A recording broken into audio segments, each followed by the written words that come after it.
It's now time for The Sit Down with Don Tony. The Sit Down, where Don Tony talks one-on-one with his followers. What are you looking at? About the world of pro wrestling, pop culture, and so much more. The Sit Down with Don Tony. And now, your host, Don Tony.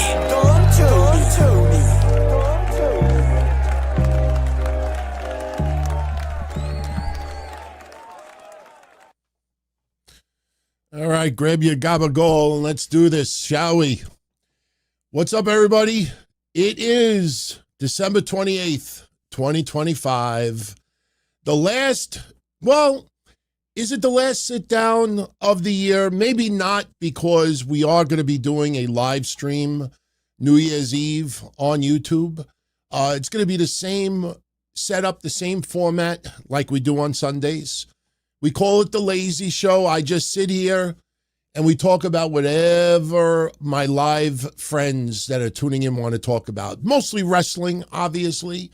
Maybe one or two big news stories to get into. If you saw the title for today's episode, a couple of things on my chest that I want to definitely get into. It's been a topic of conversation, and I dug a little bit deeper about the situation going on with Dudley and Jim Ross. And it's interesting. It's interesting. I'm going to give you my honest take on it because that's what I do. That's what I do. I opine. I give my opinions. I give my analysis. It's not expert. And that's it. We go from there. It's up to you to decide, who do you want to believe in this situation? It's a very complicated situation, but it goes back years. And I'm a little surprised that Jim Ross, a year ago, I should say, 3 years ago, maybe he's talking about me. Devon, I hope you're not talking about me. Well, we'll talk about it. Definitely have some fun with the thumbnail tonight, a little bit of the Foley Fallout. And believe it or not, I tell you, some of how I titled today's episode is kind of the reverse. When you look at the thumbnail, you think I'm going to poke fun of Mick Foley, but it's actually the opposite. I kind of feel bad with how some people are treating him online because of his decision not to work with WWE right now. And the wrestling world, and not everybody, but how wrestling, as I like to call it, awards and rewards tribalism. You always hear these people trying to profess that tribalism has no place in wrestling, and you see the tribalism on both sides of the coin. Not just the people giving the awards, not the ones who just giveth, but it's the ones who taketh. There's a lot of wrestling awards and rewards with tribalism. We'll talk about that a little bit. And you'll be surprised my take on it, because it's not what you think. If you think that I'm going to go after Sports Illustrated and a few others, I'm not. That's the beauty of titling things a certain way. You may perceive what I wrote this way, or you may perceive it this way. I try to be a little bit cloudy with that. But listen, three very important things I need to mention before we go any further. First of all, happy belated Christmas to all of you out there. Merry Christmas to everyone who celebrates. Much love. I hope you had a good one. Hope you spent it with family and friends, whether in person or remote. Happy New Year to all of you out there. I promise you to work even harder in 2026, and we are definitely going to make a bigger presence online. And it's always the same formats, the same format that I've been doing since 1997. It's just I'm a little bit more mature now, a little bit more careful of what I say, but by just dropping common sense and knowledge, it really, really goes a long way. And I think we keep proving that. And just think, next year will be my 29th year doing this. Started in 1997. Remember the shirt? 25 years? We're already approaching year 29. Years fly by, man. But I hope everyone has a wonderful holiday. We'll get back to New Year's Eve in a moment. Another thing, after years upon years upon years upon years upon years of mentioning his name, Joe Hendry, supposedly say his name and he appears. We shouted out that son of a bitch too many times on these shows. He's never appeared, not even in a chat room, not even in an email or a DM or a response to a post. I think he might be a little bit too overhyped. And I say that jokingly. Joe Hendry has more important things to do. But after years and years and years of saying his name, not Joe Hendry, but Joe E924, he reached out to me. Unfortunately, it is because of the circumstances with Kevin Castle passing away. But Joey 924 reached out to me last week. I sent him an email earlier today with my phone numbers. We are going to talk this week about Kev, maybe about a few other things. I don't know if he's going to see this video, but I will tell you this, Joey, if you happen to see this, I don't, listen, I take responsibility for my actions and what I say over the years. And I have said some pretty harsh stuff, and I've joked, and some of my jokes don't land. But one thing is for certain, for the last bunch of years, Kev and I, even when Kev was still here, we always shouted you out, always hoped you were doing well, kind of wished that, everybody still kept in touch. And, I miss those, funny giggling times in the Minority Report.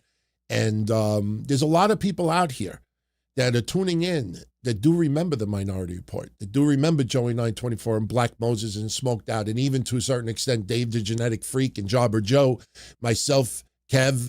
Those were definitely fun days. And, I call myself the OG because I've been doing it since 97. Kev was an OG, but you absolutely were an OG as well. So I'm not trying to kiss your ass. So when I pick up the phone, you're like, you stupid motherfucker. You're an asshole. What happened to Kev? So I know. People are already saying, oh, bring him on. First of all, I don't know if Joey still follows wrestling. I was looking at the Monday Night Wars just with a little bit of wrestling history research I was doing earlier today. And you go back at that time, and even when Nitro was starting to be the drizzling shits, wrestling still did 7s, 8s, and even 9s combined. You'd be surprised. So my point is, a lot of people who used to watch during the Monday Night Wars don't watch wrestling anymore. Some of them are dead, obviously, and I don't mean that in any derogatory way. I mean, it was 24 years ago that the Monday Night Wars ended. Then you go to even like Ruthless Aggression. You still had 4, 5, 6 million people tuning in, at different points, obviously. But even 10 years ago, there's a lot of people from 10 years ago that don't watch wrestling anymore. So if he doesn't follow wrestling anymore and doesn't watch it, I really don't think that would be a really, I mean, I'm going to talk to him, but bringing him on just to say, how's it going? How you been? What's going on? How's life? How's this? How's that? I don't know how far that goes. That's a 5-minute conversation. I mean, publicly. Privately, it could be an hour or two. If he still follows wrestling and he wants to, he is more than welcome to come on and we do maybe one of those conversation shows. The one I did with John Draper 3 months ago got incredible feedback from all of you. Praise like you wouldn't believe. And even the way we did that thumbnail, that was done by accident. And people like, I kind of like that. So we'll see. We'll see. Right now, I'm going to talk to Joey, see how he's doing, discuss a little bit what happened with Kev, and I'll let you know. That's the best I could do. Now, one last thing before we go formally onto the show. New Year's Eve. For some of you out there that are tuning in now, that would like to join me New Year's Eve for a little while to rein in the new year. And I'm not simulcasting Times Square. I'm not simulcasting fireworks from different countries. We did that for the last 3 years. And honestly, you know, nobody cares about that. They just want to talk, hang out, get your minds off of everyday bullshit, have an escape, have a few laughs. So the show is you and I. We'll put a countdown clock in the corner, obviously, but my question for everybody who wants to join me live, do you want me to start, let's make it official. Do you want me to start at 10 p.m. Eastern? Do we start at 10 p.m. Eastern? Or do we start at 9:30 p.m. Eastern? My thinking is the show will go until about 12:30 in the morning. At the utmost latest, 1 a.m. You know, I'd like to spend some private time with the wife, even if we're just going to be watching YouTube videos till we go to sleep. So the big question is 9:30 p.m. or 10 p.m. I originally chose 10 p.m. Some people were telling me, it's a little late. That's a little late. Can you do it a little earlier? And I said, sure, I can. But, you know, remember, we're going to go till like probably 12:30 in the morning. So we've got quite a few for 10 p.m., couple for 9:30 p.m. So, you know, by the end of the show, we'll have an official time. In fact, I think the more I think about it, we'll start officially at 10 p.m., but I'll probably like pop in like a few minutes early. So we'll make it official, 10 p.m., 10 p.m. Let's do that. Now, before we get into anything else, AEW World's End, I'm not spending $60 on World's End. I did watch some of it already. I know all the results. I will be checking it out tomorrow. And this week I will make a decision if we do bring back Wednesday Night Dynamite and we do, you know, reviews and recaps of NXT and AEW on a weekly basis. I do watch AEW a lot more now than I did a year ago. But you know me, once I commit myself to something, I don't like to stop. I don't ever like to give up. You know, you're not going to put it this way. When I started the history show at the beginning of the year, we got to week 10 and I was like, this is too fucking hard, man. This is too much. This is way too hard. You are not going to get me like having a proverbial sleeper with Gunther. And like I tell everybody, we're going to end the show after 10 episodes. You know, like the smile like John Cena, like then I'm at peace. No. We fucking battled it through. And yesterday I put up episode 52. We completed the entire season. And if you want to know if we're going to do season 4 next week, starting next week, just listen to the beginning of that episode. Why am I putting people in suspense? Yes, we are. I had a few people in wrestling convince me to do it. And I realized that it's very little work to add another season because all I got to do is add 2025 to it. I don't have to go back 6, 7, 8 years like I did for this past season. So, and believe me, I tell you, I already got like the first 2 months of updates already typed and planned. It took me literally about 4 or 5 hours to get 2 months of it together. So it's coming back and it's going to be, you know, upgraded and some things will be changed and it'll be good. And then obviously we're going to increase our footprint on YouTube. We're going to increase our presence. What that is, I don't know yet.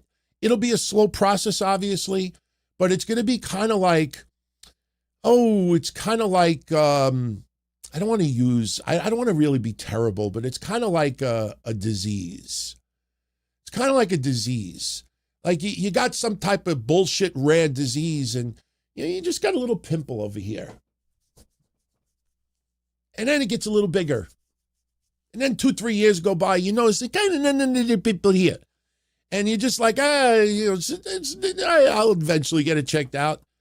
And then one day you wake up and you look like a fucking zit fest. And then you realize, oh my God, it's full blown, whatever I got. And now it's too late. That's pretty much what's going to happen to us. We're going to start small on YouTube, you know, just put out common sense and clips and things like that. And then one day something will just click and then people will be like, what the fuck? and it's going to be like it's going to spread like wildfire. I kind of feel it. And if it doesn't, it doesn't. So, all right. What did we put on the synopsis today? We put Devon and Jim Ross, Foley. Oh, I did want to say a couple of things about World's End so far. And trust me, we will get into the wrestling awards and tribalism and some of the things going on the past week or so. I have some very interesting thoughts there. I will say this, as far as World's End, the two predictions that I got wrong were, actually, I wanted Swerve to regain the championship, but I said it comes down to either Swerve or MJF. I thought MJF a little bit too soon because, listen, I get WWE mentality. Charlotte Flair out for an injury, comes back, gets gold almost immediately. Back in the day, another wrestler, comes back. Next thing you know, title hunt gets gold almost immediately. And I'm not trying to single out Charlotte Flair, but, you do have your big stars. And, yeah, you know what? The reason why I have no problem with MJF winning is because World's End, the last 2 years, 2024 is AEW's World's End. 2024 was 1,000 times better than 2023. 2023 was saved more than anything by Christian Cage and Adam Copeland. Cabana. But 2024 was 1,000 times better. But the one thing that I felt you needed was this landmark, huge world championship victory at the end of the year. It's it's World's End. It should be the end of a world. Last year, we thought, it's the end of the Death Riders. They're going to rot. They're going to explode. And that's it. Pop. Pop goes the weasel like a zit. Giant zit finally gets popped. And we go into January like, oh, God. So having the World Championship title change right before the end of the year, I like it. You go into the new year a little bit differently. And yes, they got 38,000 titles there. But the World Heavyweight Championship, the Triple B, is the most important one of them all. So I don't have any issues with MJF winning it. Moxley winning the Continental Classic, interesting. I thought Fletcher should have gotten it, to be honest with you. I would have liked to have seen Fletcher versus Okada in the final with Fletcher getting it. I know everybody gave Fletcher like most improved of the year. Fletcher was fucking amazing a year ago. You got more eyes on Kyle Fletcher over the past 12 months, but you look at his work a year ago and you look at it now, the guy is polished already. And most improved? No. You give most improved to like Ash by Elegance. You give most improved to, like Obafemi, because 3 years ago he was in college playing sports. You give it to people like that, but I just felt like, okay, I think giving Kyle Fletcher that decisive victory was the right way to go. And they did not do that. They gave it to Moxley instead. Whatever. You know what I mean? Like, as long as we don't get like this Death Rider shit again, like really like shoved down our throats, I don't have much of an issue with it. But, those were my two that I pretty much screwed up. Everything else pretty much happened as it should. The event seems fine. From what I've seen about an hour of it so far. And from what I've seen, no complaints. No complaints. It's when I do my history show episodes and I pull up recaps, the synopsis of results, and you see you see Saturday night's main event, you look up the results on Wikipedia and it's like this big. It's like, oh, okay, 4 matches, no big deal.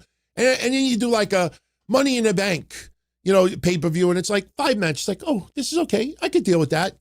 TNA sometimes is annoying. TNA, it's like 11 matches, like, oh, all right, whatever. But at least they're mostly like singles matches. Then you get to AEW and it's like this. I got to fit it on the screen. It's like this. And you count it. If you had $1 for every wrestler that performed on World's End, you'd be able to buy the pay-per-view. It's a lot. It's a lot. So I will, in drips and drabs, watch the rest of it. But if we do bring back Wednesday Night Dynamite, which I'm leaning to doing, we will watch it and cover it, give honest takes. It's not going to be full-blown. I can't stand people who do recaps that are longer than the shows themselves. You know what I mean? Like, if you do like a 2-hour review of Dynamite and your review is 3 hours, something's wrong there. And if your review is 10 minutes, something's wrong there too. But we'll see. We shall see. I don't want to overload everybody with stuff, and I don't want to burn myself out. And I know what my limitations are. After all these years, I know what I can do and what I can't do. But I don't want to put stuff out there just to put it out there. No. There's too many other things that need to be done, but we shall see.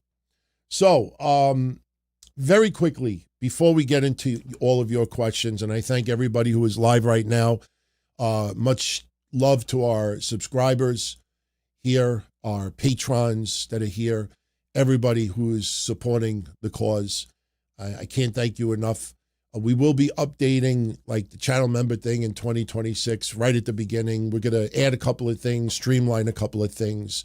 Right now I think we have like 37 members. So, it's not like, turmoil, but I think everybody will be happy with what changes we do. There's going to be some archival stuff coming up as well. I had to test it to make sure that it passed through copyright stuff, but enough of this is not State of the Channel episode. We got to let's talk racism. Let's talk racism. Yeah. Oh boy. Devon. I have to pull something up. A lot of you have picked up on this over the last maybe month and a half. And I'm very confused as to what has transpired since Devon, I don't want to say outed, but since Devon finally revealed that Jim Ross is the WWE executive that was racist with him. And when I say it like that, I say that deliberately. I want to make something perfectly clear before I say anything else. I don't know. I was not there. When Devon name drops like 7 people who are still alive that witnessed a little bit of this, that kind of like, like when even David Otunga, I mean, we had some fun with David Otunga in the latter part of this year. But if you remember when we talked about his story overseas in Paris with John Cena, I believe him. When he name dropped that Goldust, talked to him about it and someone else, I believe him. I just thought the timing was a big dick move because he's about to retire, and a week before you put up all these clickbait articles, and even I didn't even know this schmuck went on TikTok and said like really nasty things about John Cena. And as soon as John Cena retires, it's like David Otunga had the goofy smile on his face too. I forgive him. Fuck you. Like seriously, like you did all that and then you forgive him. I don't care if you're a lawyer. I don't care if you're famous. I don't care if you wrestle beautifully. I don't care if you look 50 times better than I do. I don't care if you're 10 times better health than me. I don't care if your bankroll is 100 times more. That you just makes you a more polished asshole. That's really how I look at it. Bad timing. And trust me, you lost a lot of respect from a lot of people from doing that. And I know you don't really care, but trust me, down the line when you realize, wow, I can't, I show my tits and I don't get any hits. You unfortunately don't fit that category. But I'll say this. I did a lot of research about Devon's accusations, and I went down a little bit of a rabbit hole. And I'm going to share with you an audio clip of Devon from a year ago. And I'm going to read you something from 2 years ago. And what I find fascinating, this is not, and this is a perfect example when I say when we go on YouTube, we make our presence bigger and we just drop common sense and knowledge. This is a perfect example of what I'm going to be doing in 2026. That I truthfully believe that no one, not even my friends in the podcasting world does. We just use common sense. In 1996, if somebody said to me, hey, de Blasi, because I wasn't Don Tony yet, de Blasi, you got all these people online talking about you being a racist. You said this, you did this. I'd be like, fuck, dial a modem, AOL, my mother's on the phone. Ma, hang up the phone. I got to go on the internet. And you're trying to connect to America Online and like you're waiting, and you finally get on there, and now you're trying to find where people are talking. And you go to Angel Fire, and you go to all these message boards or whatever, these chats, and nobody's online. So you're like, fuck, where is it? And then you finally get to the spot, and you're about to start typing, phone disconnected. Because my dad picked up the phone. You prick. You know, back then, it could be kind of difficult to find what people are saying. Sometimes people would just lie to you. People just lie to you. You go online, you start searching, and you find nothing, like, yeah, I was just fucking with you. You know, so I could see that in 1996. In 2006, you got MySpace. All right? You don't have Twitter like it is now. You don't have Facebook like it is now. You don't have Instagram, TikTok, YouTube, Shorts, this, and that. So getting a response might not be so easy, so quickly. If somebody right now on the internet said, de Blasi, yeah, last week you called so-and-so the N-word. Within 30 seconds, I could go on X, I could put a short, I could fucking record video. Within a minute, I could go online and say, what are you talking about? You're full of shit.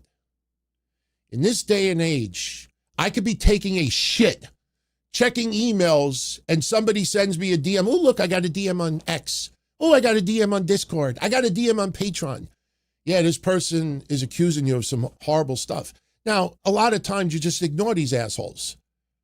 But if it's somebody of importance, I'll be like, what? I fucking immediately put something out there or get in touch with them. Why did it take Jim Ross October, November, December, and a Conrad podcast? Jim, would you like to respond to what Devon had to say?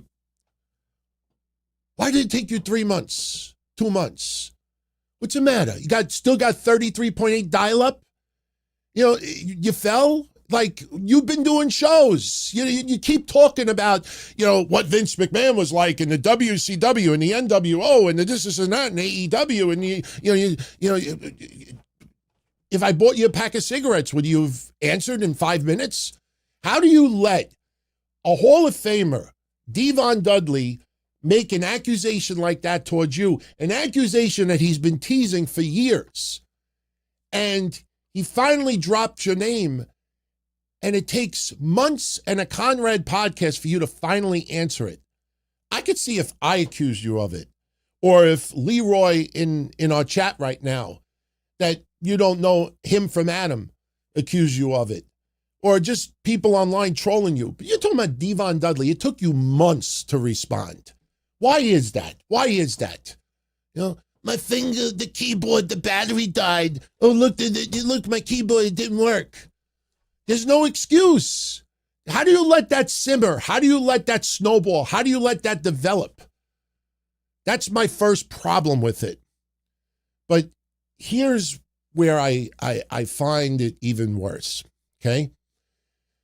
A lot of you don't know this, but for several years now, Devon has done podcasts. He's done Maven a couple of times.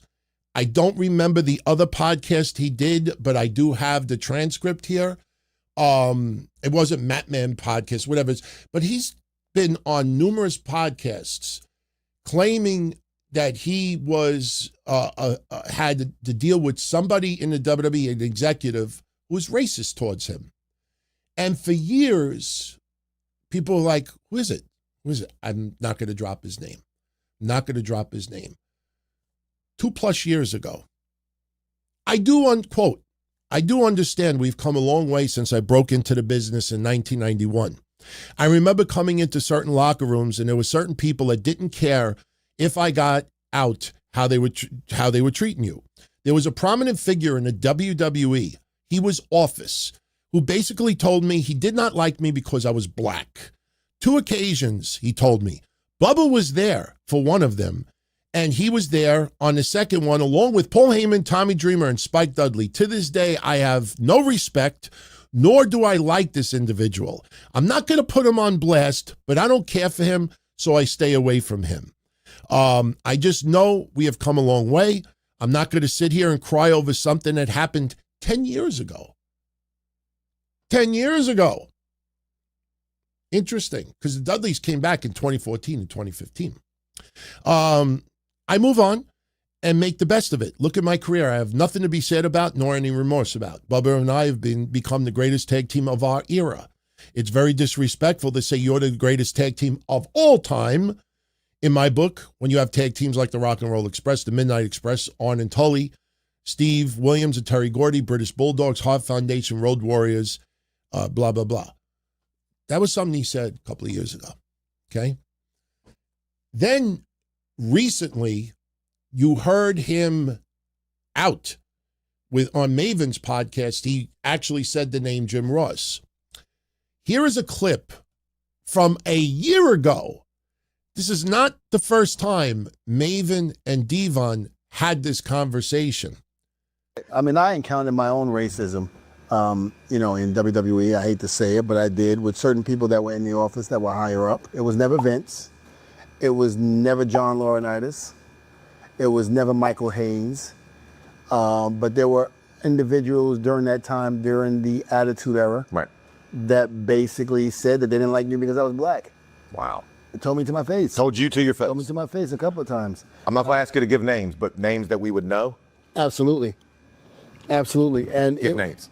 The person said, he didn't like me because I was black, and told Bubba, started off by saying, Bubba, you're a good guy. I like you a lot. But Devon, I don't know. I don't know. Devon's a good guy. He's like, yeah, but he's black, and I don't know. And I remember balling up my fist, and Bubba felt it and saw it and grabbed me. Yeah. And we had just came into the WWE, so this was like 1989. Gotcha. It was the opening of the restaurant. Ah. And I remember getting very pissed and was like, if I hit this individual, it's done. It's done. It's done. over. Mm-hmm. I was like, we probably wouldn't be sitting here talking to me now. But, I calmed down. I was visibly upset. Yeah. The whole nine. And then there was another incident where myself, Bubba, Tommy Dreamer, Spike, and Paul Heyman all sitting in catering. And this individual comes into the catering, hello, Paul, hello, Dreamer, hello, Spike, and Bubba, and doesn't acknowledge me at all. Left me out. So Paul Heyman goes, what, you don't see Devon there? What's wrong? What, you don't like him because he's black? And this person said, you're damn right I don't like him because he's black. You're damn, that's right, exactly. Again, a name we would know? Oh, absolutely. Wow. And from that point on, that person that said that, I was disrespectful, but disrespectful in a way where it wouldn't get me in trouble. He come up and he said, hey, Devon, how you doing? I go, in front of people, I go, why are you saying hi to me? He goes, what do you mean, why am I saying hi to you? I said, hello to everybody. I said, but you don't like me. Oh, of course I like you. Stop. Come on now. This is the first time you ever really said hi to me. I think I know why. It has something to do with that skin color. And when I said that, this person's face turned just white as a ghost. Right. And he was just like, why would you say that? I would never do that. I said, you're a lie. I said, and you are. Would you like me to point out a couple of incidents that happened between you and I? And he walked away. Walked away. Walked away. Every time this person would approach me, I would pretty much bring that up to him. Every time. Bring it up to him. Never let him forget. Never let him forget. How he made you feel. Even to this day. I see that individual, and I feel sorry for him to a degree, but I think God got him before I did. I'll put a link for that video if you want to watch it in its entirety after the show is over. Very well said. And he went out of his way to say it's not Vince McMahon, it's not Michael Hayes, and it's not Johnny Ace. So a couple of years ago, almost word for word says the same thing. A year ago says this, and never once it passed Jim Ross's mind, Devon, are you talking about me? Or did you have to wait for Conrad to ask you live on a show or a super chat? Like, you don't get like thinking, executive. Oh, he didn't go out of his way to eliminate your name. I mean, what are the names that are left? The Bucktooth Beaver, Kevin Dunn? Like, who's left that we all know, that we all watched at that time? Bruce Pritchard, Vince McMahon, Michael Hayes, Johnny Ace, Jim Ross. There's only like 5 or 6. So he outs 3 and says, no, it's not them. But he doesn't eliminate you. You don't get curious? Devon, are you talking about me? Plus, when he tells the story in catering, in front of 6 people, that you say hello to everybody, and somebody says, I think Paul Heyman says to you, Jim Ross, well, what about Devon? And Devon's like, what? Because I'm black? Let me tell you something. Every time that I was out in public, all right, and somebody embarrasses me in front of 4, 5, 6 people, especially famous people, I will remember that to the day I die or I get dementia. All right. So when he tells that story, it doesn't trigger a light bulb. I remember catering once, Devon, throwing the dart at me. Devon, you talking about me? You're like, nothing. And that clip that you just saw was a year ago, not even the one now that finally triggered the response. One last thing. I told you it led me down the rabbit hole. If you search hard enough online, you will find other accusations thrown Jim Ross's way. Am I calling Jim Ross a racist? No, I am not. I'm going to try to guess, give him the benefit of the doubt, but there's one thing that's kind of like got me bothered. If you go down the rabbit hole, and I have not heard Ron Killings, R-Truth, say this out of his mouth. I don't think he would say it now, but there are quite a few places over the years that have said that Ron Killings, early on when he first went to WWE, that Jim Ross told him that this is a white man's game, and because you're black, you're only going to go so far. Now, is that racist if he's just trying to be real with Ron Killings and say, listen, Truth, or Ron, whatever he was at the time, got to understand, it's going to be difficult. This has always been a white man's game, and you're black and you're only too far, but you could say it in a way like, break that mold, go for it, like being inspirational. My problem with all of this is that if it is true that Jim Ross said to Devon, I don't like you because you're black, and he almost punched him out, and Bubba stopped him, or he stopped himself so he wouldn't get fired, that's pretty intense, man. That's not like, well, I was not trying, I don't have any problem with your skin color, but I was just explaining to you why it's so difficult being black to go far. There's no defending that. So now Jim Ross, listen, at this stage of the game, with his health and his age, this is not something, pleasant. It's never pleasant, but now, that kind of stress could kill somebody. You don't want that hovering over your head, especially, and I say this with the utmost sincerity, and I think Jim Ross does know this. Jim Ross is one of the greatest commentators of all time. For me, my number one will always be Gordon Soley, just for that raspy and just, you could close your eyes and he would be able to paint the picture of what you were watching or what you were hearing. I put Jim Ross number 2 and number 3, as the greatest of all time. And Jim Ross has been revered and has given so many opportunities and helped so many people over the years.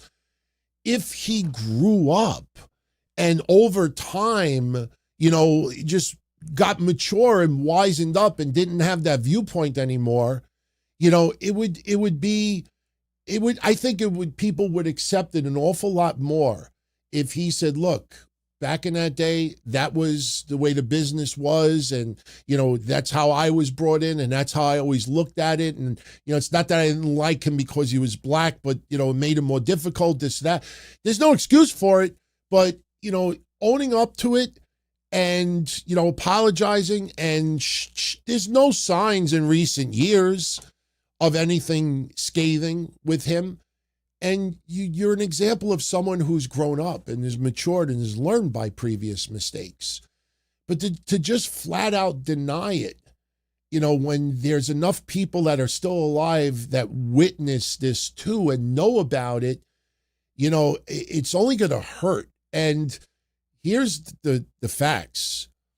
In 2025, majority of wrestling fans out there, they could care less if you're commentating or if you're not, because that happens. It happens to everybody once you get to a point where, you're just at a certain age where, okay, now the younger generation takes over. You look at wrestlers, some of my favorites of all time are being forgotten to this day. I got the pleasure of seeing some of my favorites doing podcasts, and because they don't get more than 11,000 views, the people who they rely on to record the shows and edit the shows and upload the shows just basically tell them, like, look, I'm not making enough money off of you. I can't do your podcast anymore. And then what happens? They fucking fade away because they don't have the technical savvy or the equipment or the resource or even the time to do that stuff. And it's a shame. It's a shame. And it's a young man's game now, or a middle-aged man's game now. It's not a black game or a white game. It's a young to a middle-aged man's game.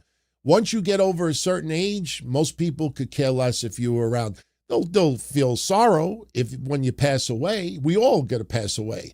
But at the present time, I've been saying this for a while. I've always been a supporter of Jim Ross. The stupidest thing I've ever said in my life, going back to the hotline days, I said something really, really terrible towards Jim Ross's way.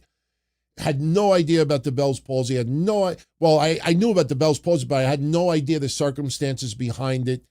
And I felt awful. And for years, I fucking bought JR's barbecue sauce and ketchup and fucking gave it away on the hotline and the shows because I kind of felt like, I'll give him some additional business. That's the only way I could actually kind of like apologize other than saying I'm really sorry. And I truly am sorry. And I learned from it and I grew from it. I manned up, made a stupid comment. But the thing is, when the way Devon says it, and has been saying it a while, it's very hard to, go against it.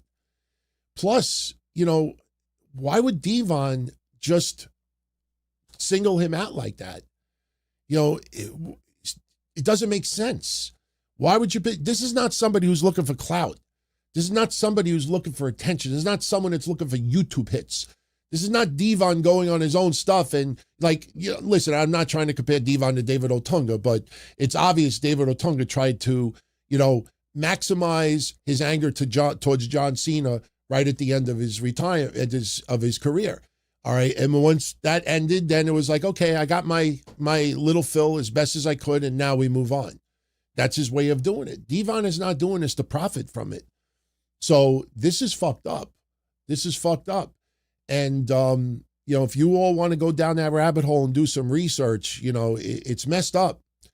But again, I was not there. And I could only give you my opinion from afar looking at the situation. And if I feel this way, a boatload of other people feel this way. And me, just like a lot of people tuning in right now, we're not out to play cancel culture. We're not going to be out to try to ruin someone online or chase them off of the net. That's not our style. But there's a lot of other people out there that have nothing better to do but to seek enjoyment, to try to crucify anybody that morally goes against their will. And this is not something that's going to quietly go away. Even though I guarantee you, and I say this lightheartedly, I guarantee you somewhere Maven, that fucking light bulb is going off of his head. He's like, oh my God, Oh my God, I got to have Jim Ross and Devon in the same room. Just like he showed up at Justin Credible's house. Hey, Justin, can we talk? With all the cameras. Yeah. Like surprisingly, yeah, I drove 500 miles to surprise somebody and they just happened to be home dressed and, ready to talk. What are you going to do? You going to have show up at Jim Ross's door with Devon, ring the bell. Jim, can we talk? Oh, man. Nah, this is fucked up. I don't know. What do you all think about it? I think it's messed up. All right. We have any feedback from this? No, we don't. Okay. So we'll continue. Very quickly. I'll be very, very super quickly with this. The thumbnail with Foley in the face, in the ass of Triple H's buttocks. Obviously, that's photoshopped by me. I feel bad for Mick Foley right now because I said this a week ago that Mick Foley, he has every right to choose who he wants to work for and who doesn't. He has every right to take a situation, whether he's being fed the wrong information or distorted information. And I'm not saying anything's been fed, it's been distorted or wrong, but, someone goes down a certain path. That's their right to do. And I disagree a little bit with Mick Foley. Obviously, Mick Foley was awfully silent with a lot of stuff on the Biden administration. Nobody told him to disown the Biden administration, but to be silent about atrocities and awful, awful shit. Just because it reminds me of, people cheer The Undertaker when they were in Los Angeles for the first Netflix. All right. But they booed Hogan out of the building. And you get everybody from Bischoff and everyone else that's saying, oh, they were booing Hogan because he's, Republican and aligned with Trump. People seem to forget that Undertaker did a fucking podcast with Donald Trump, with Kane, and did the little joking, towards Batista's way. Undertaker got cheered tremendously in Los Angeles, and Hogan got booed. And people like, no, Hogan, it was political. No, that's a perfect example of, me like Undertaker. Undertaker likes Trump. Me cheer Undertaker because me like Undertaker. Hogan, me don't like Hogan. Hogan is a racist. Hogan support Trump. Me shit on Hogan. It's called selective outrage. So that's my only disagreement with with Mick Foley. You don't have to have a scorecard. Biden did this, Trump did this, Biden did this, Trump did this. You don't have to have a scorecard. But when there's some severe atrocities going down over the last 4+ years, and you say nothing, that gives off the impression that it doesn't bother you. So that's my only issue with him. But the way people are going after him, I mean, viciously going after him, it's fucked up, man. It really is. I mean, here's how I look at it. If I have a friend, I have a friend and he does some horrible stuff. He does some horrible, horrible stuff. Or better yet, I have a friend who is hanging out with Harvey Weinstein. Or who's this guy, who's the guy that fucking did himself in jail that everybody's talking about right now? The one with Giselle Maxwell or whatever. I keep forgetting his name. Epstein, thank you. Let's say I have a friend who hangs out with Jeffrey Epstein. All right. And, my friend, I go to his coffee shop. All right. I go to his coffee shop. I buy coffee every day. I buy coffee and donuts. And I find out he's hanging out with Jeffrey Epstein. And then I hear all this awful shit about Jeffrey Epstein. And I turn around and I say, hey, listen, man, you're associated with this guy. I can't talk to you. I can't go to your coffee shop. I can't. It's just disgusting. I'm not saying you're doing, but you support that. It's fucked up. Sorry, can't talk to you no more. And then Jeffrey Epstein does himself in. He takes himself out in jail. What do I do next? Do I turn around and I still not talk to the person because, wow, that's sick? You're good friends with the guy that did this to kids? Or do I turn around and buy a fucking donut and a latte the next day? That's basically what Mick Foley's doing.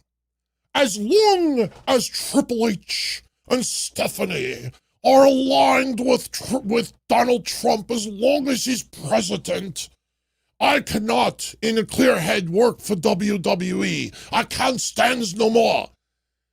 And then Trump finishes his term 4 years from now. Hey, Hunter, can I come back? How do you, with a clear head, go back to the people who have the same mindset? Yeah, but Trump directly did this to the immigrants. Yeah, but Triple H didn't. I don't think Triple H showed up anywhere and was like, sorry, you're going back to Mexico. Triple H not deporting nobody. The guy at the coffee shop is not doing anything to kids. Just think of that. I don't can't go to your coffee shop no more. I can't eat there. Can't associate with you. That's disgusting. I know you're not doing it to the kids, but you're good friends with someone who does. You support that. But I don't support, but still, you're involved with him. You're with him. I can't. And in a minute, Jeffrey Epstein does himself in, or can't say it. Then they show up. Hey, you got those croissants? Can I have a... Am I wrong? Am I wrong? You turn around, that's it. BNWO, hey, Triple H, for life, or we're for life. That's it, man. You support someone who's doing that to people right now, even when he's out of office. The fact that you still supported him and you're hanging out with him and you're doing this, you're doing that, that's it. Hey, life, that's it. So I feel bad that Mick Foley's getting eaten alive online, but, he's got to think a little bit deeper on this one. And I think, honestly, listen, you see people like Kevin Nash and others. They don't support Trump in any way, shape, or form. They're not happy that Triple H is, involved with the White House. But I also look at it like this. Sometimes when someone is a bad person, I'm not saying Trump is a good person or a bad person. I don't care. But if someone is a bad person or has errant ways, sometimes if you surround them with better people, then sometimes, that person may end up being a little bit of a better person. So I don't know, man. That's my honest take on it. That's my honest take. So last quick conversation. We'll get into your questions and we'll get out of here. By the way, we're going to finish tonight. It is 8:58 p.m. right now. We're going to finish at 9:30. I don't want to overstay my welcome tonight because tomorrow we have a show and New Year's Eve we have at least a 3-hour show. So there's a lot going on this week. So I don't want to put 13 hours of talking out there because no one's going to be able to sit down and ingest all of it. So 9:30 p.m., we're done tonight. So we got another 30 minutes or so. Very quickly. I'm sure you've all been consumed over the last week with all of these awards shit going on. Sports Illustrated dominating AEW with their choices. I think what upset a lot of people more was like they had to show that there was like 7 or 8 people, involved on the panel. It's like, you want to reveal that there's 7, 8 people who have those viewpoints, fine. But what's happening is Sports Illustrated is being vilified right now for the incredible bias they showed towards AEW. Hear me out before anybody gets upset with me. All right. You look at FTR. All right. FTR with Sports Illustrated. FTR was the tag team of the year. Pro Wrestling Illustrated, FTR did not even make the top 10. Which one is more accurate? Sports Illustrated saying of all the tag teams in wrestling, male and female, because it was not male tag team of the year, which they probably should have done a male and a female. Maybe that would have lessened the blow. But which one is more accurate? Sports Illustrated saying of all the tag teams, FTR was number one this year? Or is it Pro Wrestling Illustrated that said they're not in the top 10? The answer is there is no correct answer. It is in the eye of the beholder. Dave Meltzer, in the last 24 hours, I don't have his exact quote in front of me, so if I skew it, I'm sorry, but what the meat and potatoes I have in this brain. Basically, there's some awards out there that when it comes to promotion of the year, CMLL got like 5%, 7%. Dave Meltzer wrote and said, anybody who is a journalist that doesn't have at least 20% for CMLL, you're not doing your job. That's pretty much what he said. And I thought it, and I pay for his newsletter, the digital. I pay every month still. So I say this with the most respect intended. What Dave fails to realize is that a majority of American wrestling fans don't watch international wrestling. Okay, the only reason why I started watching AAA this year is because you have Dominic Mysterio on it, Los Gringos Locos 2.0, and you have some others on it, all right, and having American commentators on it.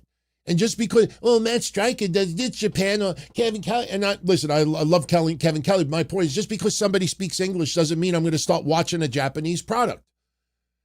So to turn around and insist that if you're a true wrestling, I'm not saying he said this, but if you're a true wrestling fan, you have to at least consider the Mexican promotions, the Japanese promotions.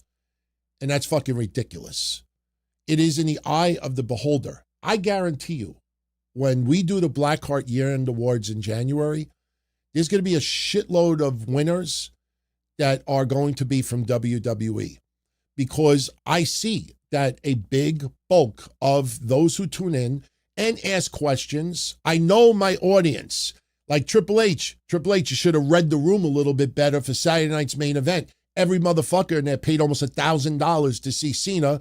All right, we knew for months and months and months that Gunther was going to win. Maybe you should have done it a little bit differently, and I'll segue to Gunther and Cena in Hollywood in a moment. He should have read the room better. All right, but he didn't, and that's a big mistake on his part. But also, understand your audience. I totally get it. When I used to get the physical newsletters from Dave Meltzer, whenever he would write about indies in the South, I didn't read it. I have no interest to hear what Joe Schmuck did for Mario's Wrestling and Ribs in Austin, Texas. All right, I wanted the wrestlers, see the wrestlers that I follow. I didn't give a shit if some dumb fuck won the Japanese International World Heavyweight Neighborhood Championship. I didn't care. I didn't care if Jose Cuervos won the fucking quadruple A championship. It wasn't what I watched. But I didn't turn around and complain like, why is all this shit being covered in the newsletter? I don't read this stuff. You read what you want to read. I don't go to a fucking restaurant and complain. I don't like tripe. Why is tripe? Why are you offering me tripe? I don't like tripe. Like you ingest what you want to ingest. You like what you want to like. You follow what you want to follow. Know your audience. If I sat here and for day after day after day tried to convince everybody tuning in, you should give CMLL a shot. You should check out blah, blah, blah, blah, blah, blah.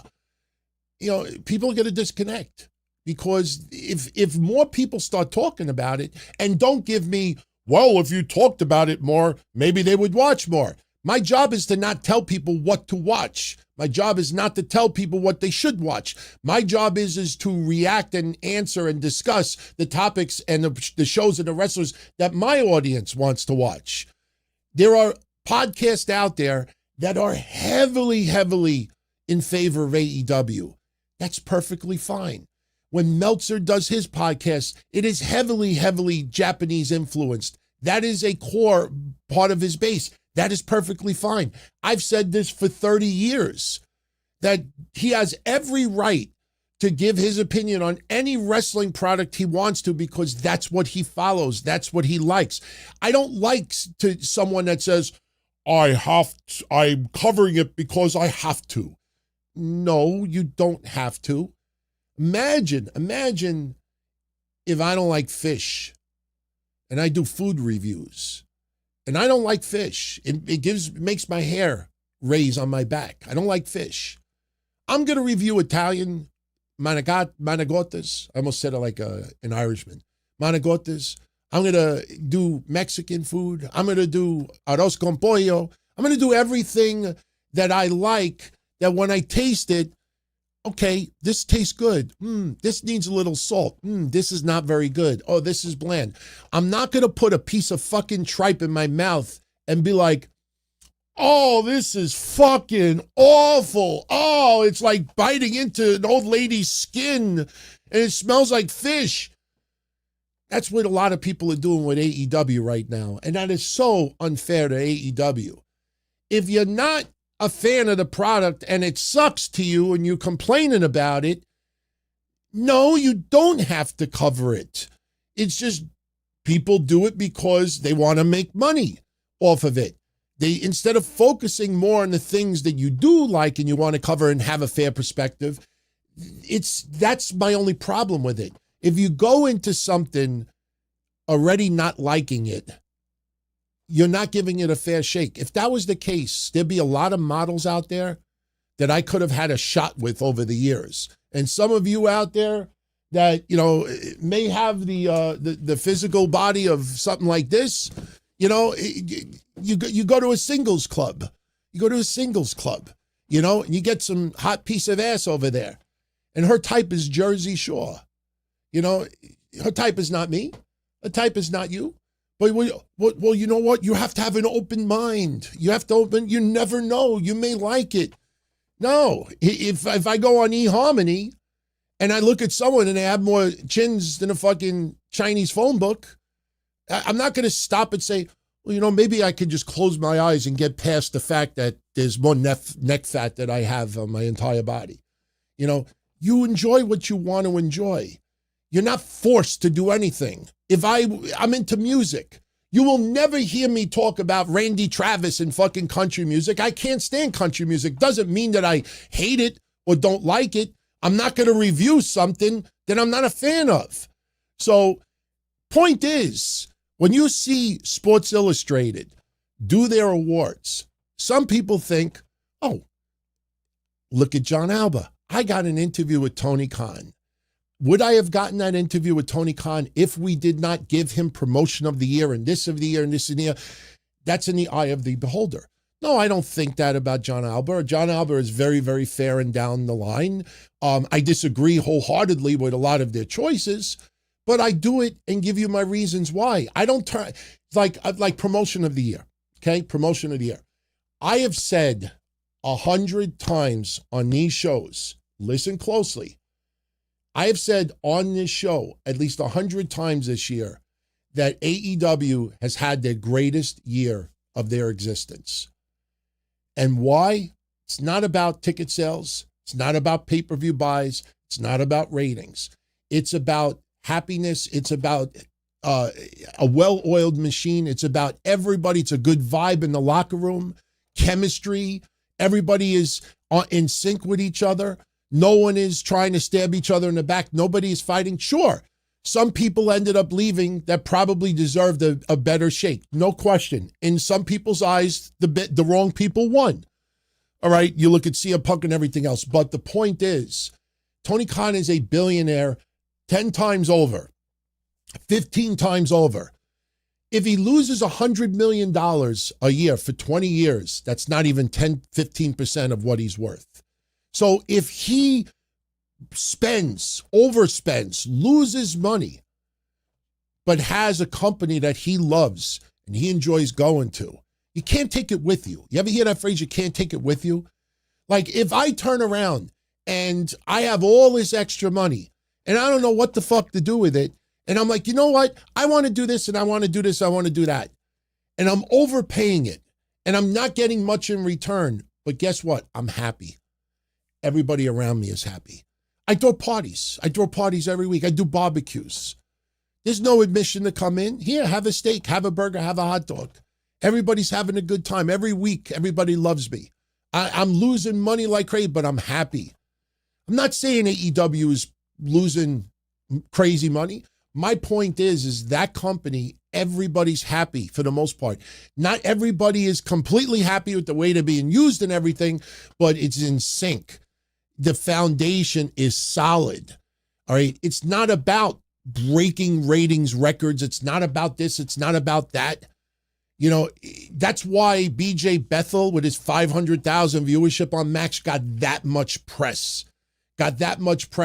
Because that was something that people hold on to as a little extra, like, oh, you see, everything is good in the world with this and that. Funny thing is, well, we're not going to talk about it today, but on a future history episode, I got a quote from Tony Khan from about a year ago, where he's talking about when AEW first went to Max. He made a remark that would make you think like he knows the Max numbers. All right, because, you know, I don't have the clip in front of me, but you could Google it. You go search it out. Go about a year ago, do a Google search and go from around December of 2024 to March of 2025. And just type his name and Max and you'll find the clip. But my point is, this is the least controversial. You know, everybody's in sync, everybody's happy, everybody's getting along, the foundation is solid. You know, that's what it's about. It's not just about mental health. There's a lot of other things. Of course, at the end of the day, you have to please the network. But again, you know, to this day, you see that $185 million that supposedly they're getting every year. You never ever found a quote from Warner Brothers Discovery giving the financial details for how many years and how much this is and how much that. It's just that wrestling people kept saying it over and over and over and over and over again enough times that now everybody believes it. Even fucking AI. Look up AI and AI will tell you that, yeah, this is the deal. And then you say, based on what? And then go look at the response and it's fucking funny. AI isn't perfect. But with that said, AEW's had its best year ever. But they are not promotion of the year. When WWE's stock goes over $215 a share, which we predicted in January. In January, when it was $120 a share, I said it will break $200 a share by the end of the year. And it did. When you see that company now worth, what, 40 billion, 30 billion, whatever it is, and you see record revenue and record ticket sales and record merchandise sales and record this. Sure, I wouldn't pay for that. You're not going to get me to spend that kind of money. But when you see that record type of revenue and everything else, you can't turn around and say AEW is the promotion of the year because everybody's happy. What are you basing it on? You see what I'm saying? So, but that's just my opinion against Sports Illustrated. I'm not saying that they're stupid. I'm not saying, oh, AEW's promotion of the year because you're a grifter. You know, I'm not saying that. My point is, everybody's awards are different. I just told you about FTR. Here's another one. Sports Illustrated Male Wrestler of the Year is Hangman Page. All right? A lot of people criticized it. I went to No DQ, who's been around since, I started in the early 2000s. And their superstar of the year was John Cena. And then you go on a couple of more award sites and you'll find John Cena multiple times. Who's right and who's wrong? The answer is nobody, because everybody is giving in their viewpoint why they believe this person is Wrestler of the Year. So a lot of people said Kyle Fletcher is the most improved Wrestler of the Year, breakout Wrestler of the Year. That's not bad. I don't disagree, but a lot of people said Kyle Fletcher is most improved. Look at Kyle Fletcher from a year ago, like I said at the beginning of the show. Kyle Fletcher was awesome a year ago. It's just that he wasn't on the radar by a lot of people. All right. Stephanie Vaquer. Some people are saying Stephanie Vaquer is the most improved Wrestler of the Year. And my answer to that is, I don't remember her wrestling like shit against Mercedes Moné. I don't remember her wrestling like shit against Roxanne Perez. I don't remember her wrestling like shit against, you understand what I'm saying? Like, she didn't suck. Like, most improved. So, again, it's in the eye of the beholder. But at the end of the day, it's a conversation piece. Some people do awards because they know certain people will shout them out. I'm telling you, some people do awards and will design certain awards just so they can get a shout out. And then there are some people out there that says, can we stop the tribalism? But they'll fucking brag and gloat and fucking put it as their wallpaper, fucking have them hanging in their fucking bathroom, in the shower if the awards were waterproof, about and touting about the awards that they got. You know, all of voting is tribalism. It's popularity. You know, when you turn around and you shit on someone for having a very biased opinion, all right, to me, that's tribalism. It's not just the person with the bias, it's the person that's going against that person's wishes. Look, you go on Diva Dirt. You go on Diva Dirt and look at a lot of the women's awards, and it is very heavy WWE. All right. And that's their audience. That's their demo. You know, when you see No DQ or Pro Wrestling Illustrated, Sports Illustrated, or Wrestling Observer, or Blackheart Year-End Awards, or, you know, PWI or anything else, every place has their own group of people that follow them. And you can't turn around and, you know, like, oh, well, you must consider, you know, this person from CMLL or New Japan. No, that's not the case. And it would be disrespectful for me to start including people that I don't watch. And then I go on AI or Wiki and I just cut and paste some of their success in 2025. And I say, you know what? Maya World should be considered for Tag Team of the Year because Maya did this, blah, blah, blah, blah, blah, blah, blah, blah, blah, blah, beep, beep, beep, beep, beep, pop, pop, pop, pop, pop. And I make a good argument. And some people be like, yeah, you know what? Yeah, I'll vote. But meanwhile, I haven't watched 2 minutes of what they did. Everybody's audience is different. Everybody's audience is different. If you notice Japanese press, when was the last time you saw a Japanese magazine or a wrestler from the United States, outside of like a Cody Rhodes or a Roman Reigns, outside of them? When was the last time you really saw like some, on a yearly basis, American wrestlers like holding up Japanese awards? Thank you very much for this award. It is wonderful to see that, you know, my Japanese friends, you know, in the Far East, blah, blah, blah, blah, blah. The Japanese wrestling magazines predominantly give their awards to Japanese wrestlers. They don't go out of their way to include this person from Mexico and this person because they're gay and this person because they're black and this person because they're this and this person because they're that. Now, they put them on there because that's their audience and that's who they follow and pay attention to. I just, on my news report, Christmas Day, Christmas morning, I revealed the top 20 winners of the LGBTQ awards from Outsport. And we discussed it, and it's legit news, and explained why some people were on that list, because it was getting some interesting response. But wait, Toni Storm, she's married to Juice Robinson. Why is she on an LGBTQ? That's the nonsense you see online. So I try to explain it a little bit, you know, plain and simple. So the point is, all these awards, if it upsets you that an award seems heavily skewed for one company, just ignore it. Just ignore it. When was the last time you heard me report Wade Keller gave his top 10 wrestlers of the year? I have no interest. Don't care what Wade Keller says. I don't care what Wade Keller does. I don't mean it in a hateful way. Just not interested. So it shouldn't interest you either. I cover it because it does interest me. But I don't turn around and say, wow, Sports Illustrated, man, take that AEW, well, talk about all elite bias over here. No. I mean, I'll report it and I'll give my opinions on it, but I'm not going to turn around and bash people and just shred it to pieces. Some people think it's laughable to say that John Cena is the wrestler of the year. Some people, there was the Hardys. The Hardys, tag team of the year.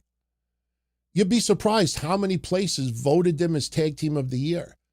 I have no issue with it, but they probably would not have crossed my radar as my first choice. I don't know what my first choice would have been. But the Street Profits, I saw some place the Street Profits like the third best tag team of the year. And I'm thinking about how the Street Profits had it 2025, and I'm like, WWE just had awards. The top 25 memorable moments, or I forget what it was, top 25 moments of the year. And Gunther beating John Cena was not one of them. They just wrote John Cena retirement tour. Oh boy, is that fucking heavily loose? That's ridiculous, but that's their cop out. But again, am I going to shit on it? No, but you could talk about it. Every award show is about opinion. That's it. So now I realize I opened my mouth a little bit too long. So rather than ending this at 9:30, we will end this at 10 o'clock. We'll end it at 10 o'clock. Because make it a 2-hour show, because I didn't realize it was going to take that long. But again, listen, there's no doubt about it. Like I brought up with Sports Illustrated, there was no legacy award last year. There was no promotion of the year last year. Was an additional award or two given because we got to give John Cena something for his retirement year? Yeah. And honestly, that's probably smart to do. Sometimes you do create awards because you kind of have an idea of who the outcome will be. I said it numerous times. Dominic Mysterio definitely deserves some fucking awards for this year. I wish JD McDonough could get an award somewhere. I'm not going to create an award like, biggest head of the year, not going to go to that extent, but there's some of my favorites that I feel are deserving of some award, but what is the award? But there are some places out there that will give awards to people because they know that they'll get a response in return. That's what they do. Fine. Just don't put too much credence into what they say. And that's really it. That's really it. So I know, like I said, I know my conversations is probably not what you all thought how I was gonna handle how I titled this. But again, that goes to show you that when you say something in a title, there's two meanings to it. It's not just, he's going to go in this direction, he's going in this direction. The tribalism is not just let me vote everything AEW or let me vote everything WWE or let me give 9 awards away to Cody Rhodes because he's got to acknowledge me that way. No, if you want to interpret that as tribalism, that's your opinion. But when you turn around and rip the shit out of those people, you're doing a tribalism also. Doesn't make it any better. That's really what it comes down to. And again, this is my opinion. It's just my opinion. Doesn't mean that it's right. You take it however you want. All right. We got a couple of super shout outs over here. Let's make it official. Super shout outs. All right. Who do we got on this list? Tommy D. Thank you, Tommy. Seth Rollins picked Triple H, Hollywood Hogan, Ric Flair, and Harley Race as his Mount Rushmore of heels. Who is my Mount Rushmore of heels? I did not see that.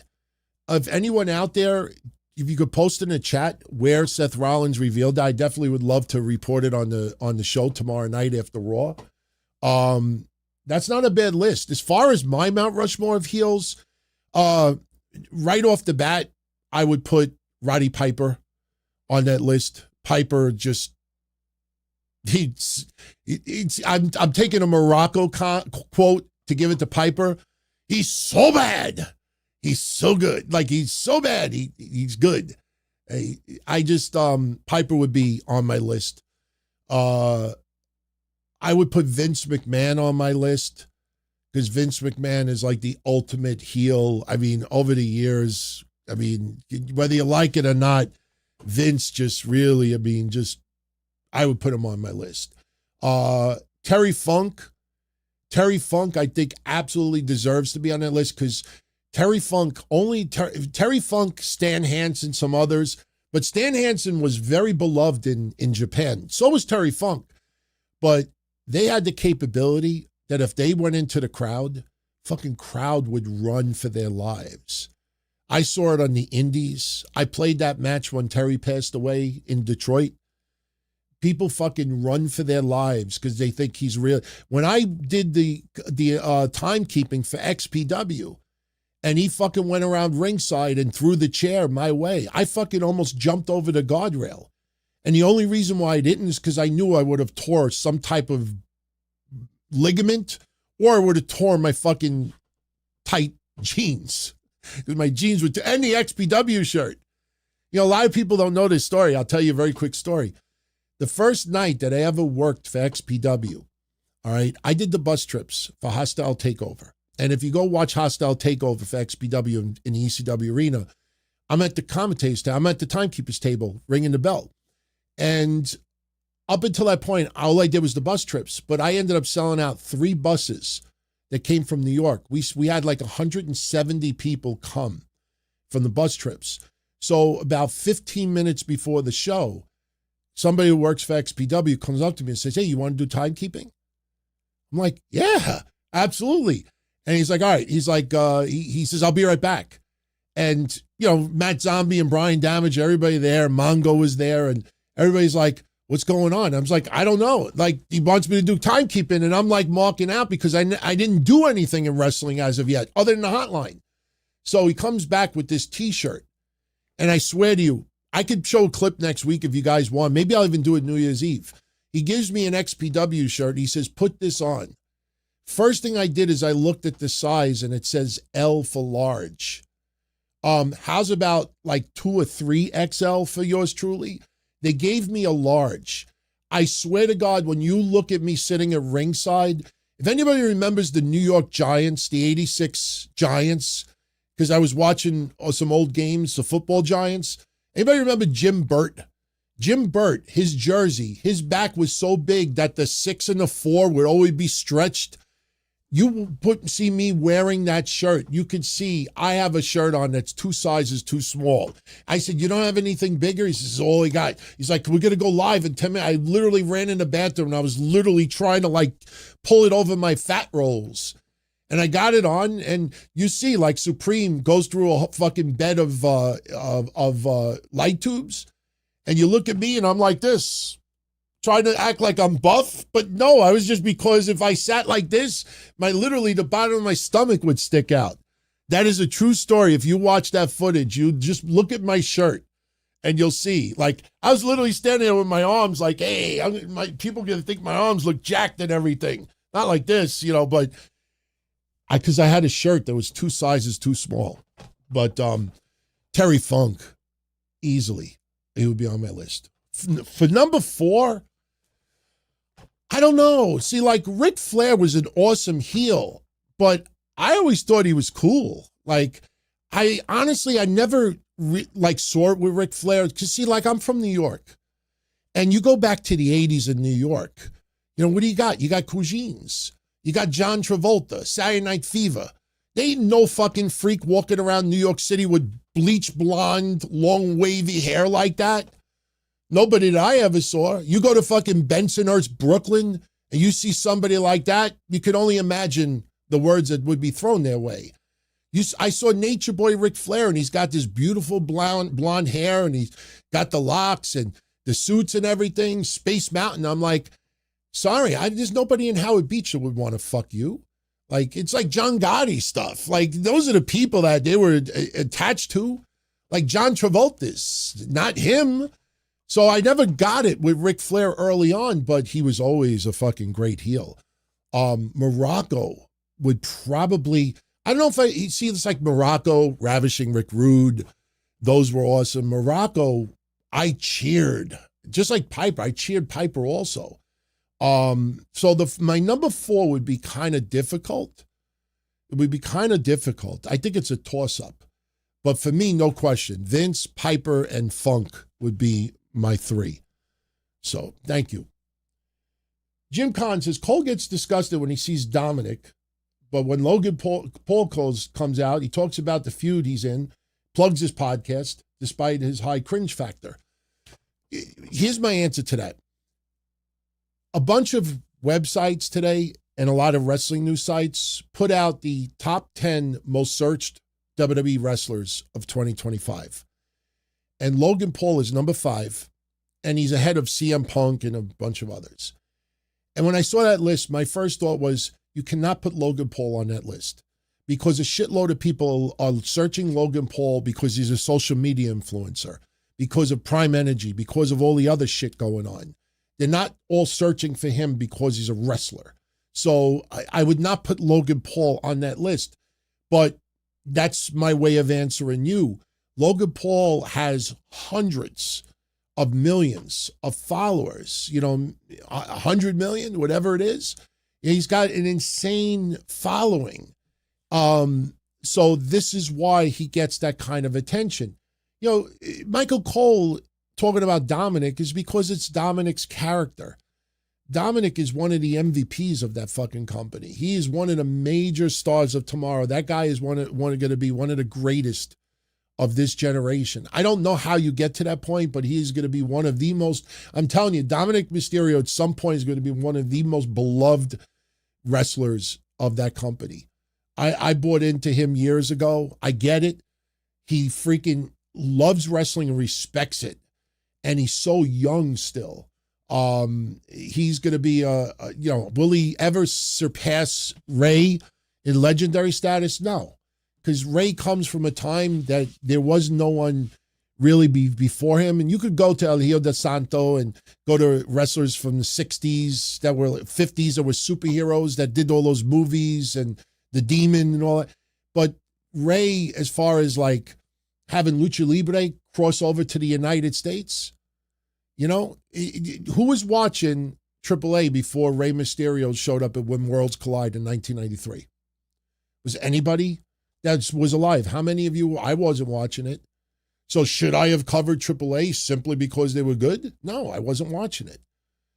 We started noticing it because of When Worlds Collide, and then ECW brought in Ray and brought in Psychosis and Juventud Guerrera and Conan and La Parca and Eddie Guerrero and Dean Malenko, even though Dean really wasn't like Mexico, but that's how we started to fall in love with it. And then Bischoff hired most of them and then put them on a bigger landscape. And, the rest is history. They were pioneers for American wrestling. Dominic is the byproduct of it. So Michael Cole is just going along with Dominic as far as character goes. But that's how I look at it. You also say, what's the insurance business like right after the holidays? It sucks. It sucks. It's not that busy. A lot of people here in New York are having big time financial issues. So I have a lot of people who have downsized on their insurance. Insurance is not very good right now. In fact, no joke. If anybody ever walks into my office, I removed car insurance from my business cards. Other than commercial auto and classic auto, I don't do regular car insurance right now because Geico, State Farm, Allstate, and Progressive kind of have the market cornered. So insurance right now kind of sucks. So that's the God honest truth. It sucks. Sean KB, what's up, Sean? Hard to believe Kev is gone as 2025 closes. What did I drink and eat when I took my dump on my friend's stoop? He's in Tokyo about to poop his pants. I'm going to be talking to Joey 924 this week, and we're going to talk about Kev. And I still can't believe it. A lot of you that are on Patreon know this story already. See my arm? I don't know if you could see this. See all this bruising? See this? I gave blood Christmas Eve. It's not makeup. It hurts actually still. It's still swollen. I gave blood Christmas Eve because last Wednesday, I did my usual 3-month blood work for my urologist and my hematologist. And a lot of you know my medical condition. One of my medical conditions is that my red blood cell count is too high. I deal with sleep apnea. I deal with something else. And because of it, my body is creating too many red blood cells. And the reason being is because red blood cells carry oxygen. And if your body thinks it doesn't have enough oxygen, it'll create red blood cells to carry more oxygen. The more red blood cells you have, the thicker your blood is. And when your red blood cell count gets too high, you're in danger of getting a stroke. So my doctor told me earlier this week, he says, you need to donate blood ASAP. So I literally went and donated blood Christmas Eve, and they fucked my arm up, as you could see. It burned, and I'm like, what the hell are they doing? I had double red. So where am I going with all of this? After what happened with Kev, I take every little issue seriously. I don't put it off. I address it. I'm actually dealing with that skin cancer thing. If you notice, it looks a lot better. They're hoping that I don't need to get anything more than just this treatment I'm getting done. You see it right there? It's much lighter. But, you know, what happened with Kev is awful. And, you know, till the end of time, we can try to think if it was preventable, if he only had this, if he only had that. And sure, I do believe that to an extent. I wish he would have allowed us to help him a little bit more. But he had this pride about himself that he had to do everything himself. And, you know, unfortunately, I think some of the doctors that were around him, because they weren't the greatest doctors, they were not like putting in urgency like as they should. And look what happened. So believe me when I tell you, when I get that done, the blood work done, when I get this checked out, a lot of it, I have Kev on my mind. I have him on my mind. I did the news update this past week at 5:30 in the morning because I couldn't sleep. And when I finished, I kept thinking about Kev because Kev would work till 5, 6 o'clock in the morning. And I was like, I felt awful. And I was like, I can only imagine what that guy was doing every single day. So believe me, I miss him dearly. I miss him dearly. But the best way I contribute him is keeping the old shows alive and available as many people as possible. Patreon, we were able to put everything up because our Patreon family is so small. But in 2026, there will be one day during the week. I don't know if it's going to be Throwback Tuesdays. I don't know if it's going to be, what day of the week. But I am going to be putting up a bunch of old episodes weekly or monthly. So everybody could go enjoy some of the old discussions that we had. His Patreon shows will remain on Patreon because his shows were never intended for a regular wide audience. The conversations were very personal and very intimate. And that's something that I've been told from others. Absolutely, that stays there because that was never intended to be put for the masses. But I keep his name alive, keep his voice alive, keep him here. And the DTKC vibes will never, ever go away. If I ever get a co-host in the future, if I ever become someone else's co-host, not selling out Kev and my style and everything, because he made me a better person. He made me a better host. He made me grow up in a lot of ways, and I miss him. As far as what did I eat, the night that I pooped on my friend's uncle's stoop, I'll give everybody the short story of it. It was 1986 because I got my permit. No, it was 1985 or 86 because I had my permit. I got into an issue with my father's Cadillac, so he took it back. So I wasn't driving a little bit. And I never really was a beer drinker. And long story short, one day, me and my friends were at Juniper Park drinking Bud Nips in the summertime. Back in the day, they had these little Budweiser glass bottles. They called them Bud Nips. And I drank about 20 of them. and somebody brought White Castles. And I had about 10 or 15 White Castles also. And I started getting a really bad stomach ache. So around, say, 11 o'clock at night, me and my friends walked 3 blocks from Juniper Park to Metropolitan Avenue and 74th Street. And there was a pizzeria there called Carlos Pizzeria. Might even still be in business.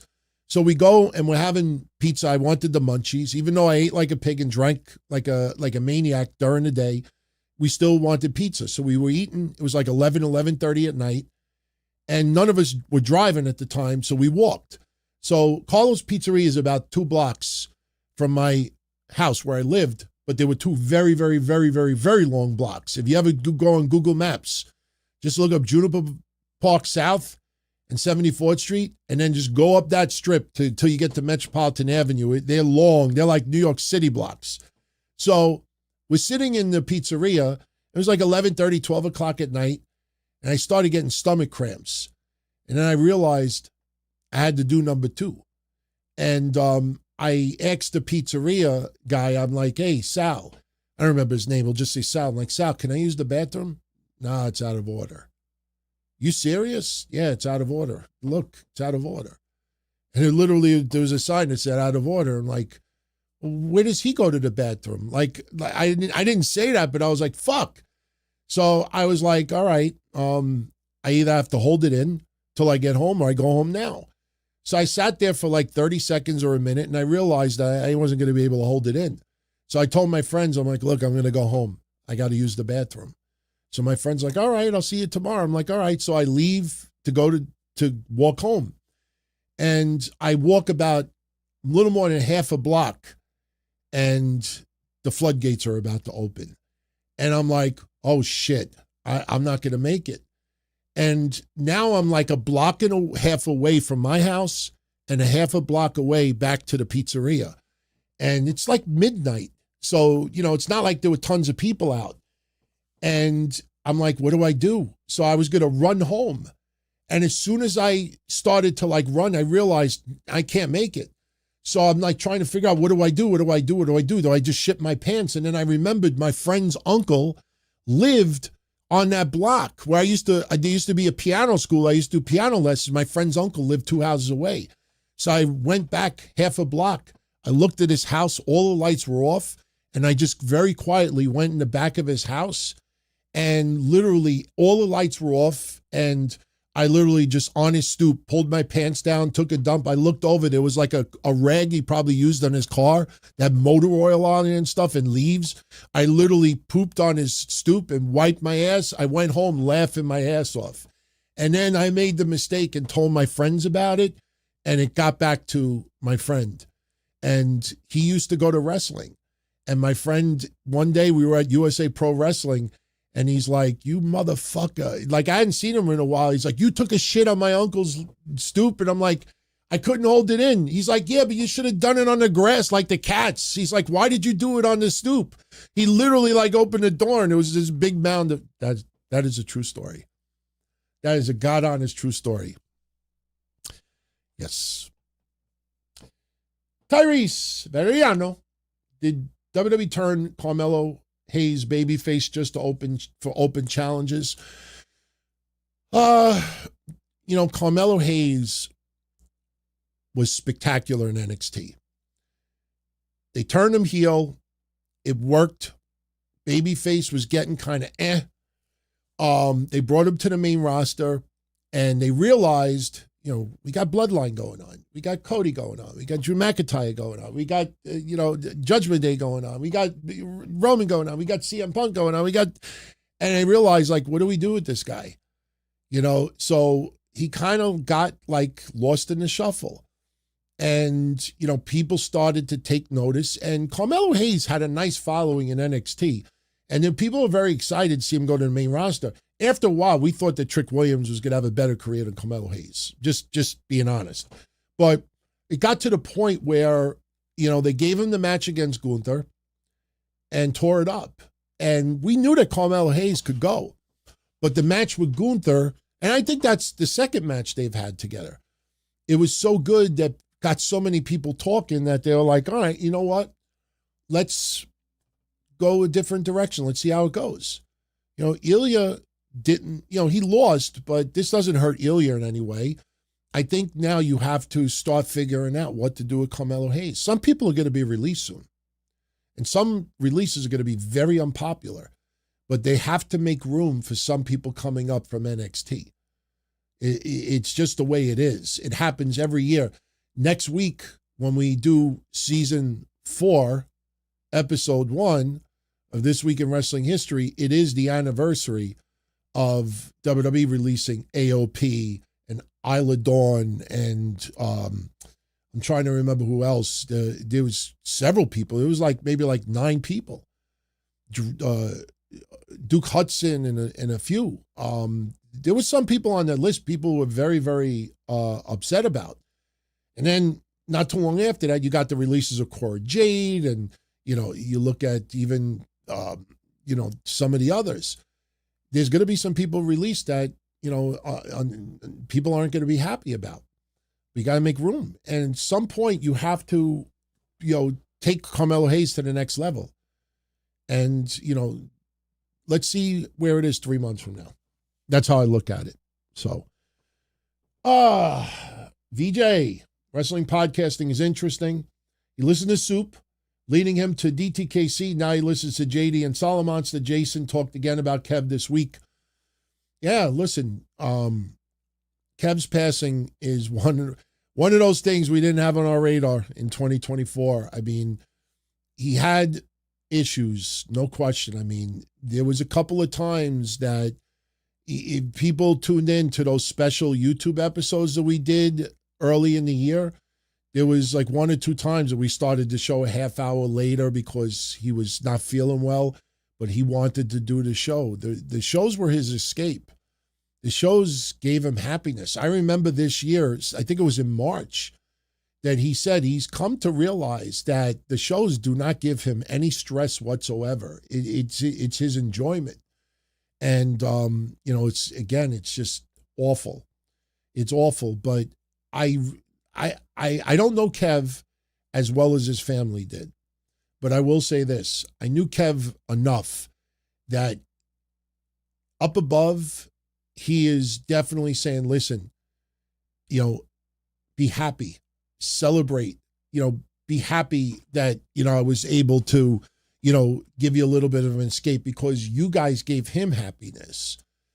Trust me, he personally interacted with so many out there. Me, it's a little more difficult because I have my insurance business. I have my wife. I have my parents who are both very ill right now. Got my dogs, got, a lot of responsibilities outside of it. When he was able to do his work 3, 4, 5, 6 in the morning, he would, you're booking things, you're researching things, and there's a lot of lulls. So he would just mingle with everybody online. And, I know he would want people to remember him and be happy and not to be sad and, angry and bitter. Just, he would want him to be celebrated. Let me tell you something. I could fucking guarantee you he never in a million years ever expected this kind of response from the wrestling world. It was just beautiful. I mean, being selfish right now, there was a few people online that I'm very, very pissed off about that never mentioned his name. There's even 2 or 3 Facebook pages. I won't say who they are, but there's 2 or 3 Facebook pages where they wrote, rest in peace to Kev. He was an OG, a pioneer in wrestling podcasting, and and they removed the posts because Kevin had nothing to do with the page. And I'm like, there's some people out there, and there's some people that just blew me away getting DMs from in wrestling. People that if I started dropping names, you'd be like, holy, no fucking way. And then I would have to screenshot it and show everybody. But I will tell you this, a lot of the people that wrestle today or may no longer wrestle that reached out, I'd say 8 out of 10 at some point tuned into Kev and I and have not recently, but would say, 10 years ago, would catch a show wherever I could, or 15 years ago, or whatever it is.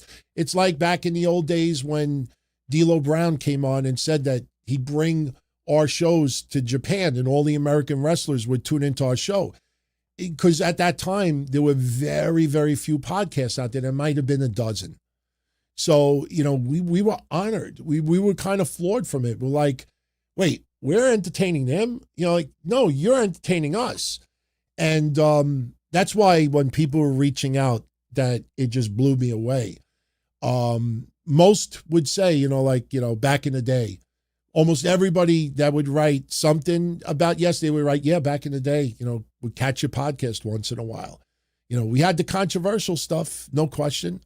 There's been a few times, the one that sticks out to me quite a bit is when AJ Styles got upset. Kevin, I thought he'd never make it in WWE. And he went on somebody's show when what's his face? Teddy Hart did the Sports Illustrated interview when Sports Illustrated was still, a published magazine. And he was talking about, like things that bothered him in wrestling. And he actually name dropped me. And he's like, yeah, this guy, he's really giving me a hard time. And I'm like, what? Like, it's just like bizarre. And then CM Punk with his MMA documentary right before he had his MMA fight. The documentary reached out to me and said, listen, we want to use a clip from your show talking about CM Punk. And they gave me a choice of 5. And there were 5 different episodes. And I said to the guy joking around, I said, where did you find these clips? He says, we listened to all the episodes. And I'm like, all 5? And like, these are 3-hour shows, 2-3-hour shows. And I picked the clip that I thought would be the best. And it's on the documentary. So there's been a lot of things over the years, but, I'm proud. And I'm extremely thankful and proud that we got back together.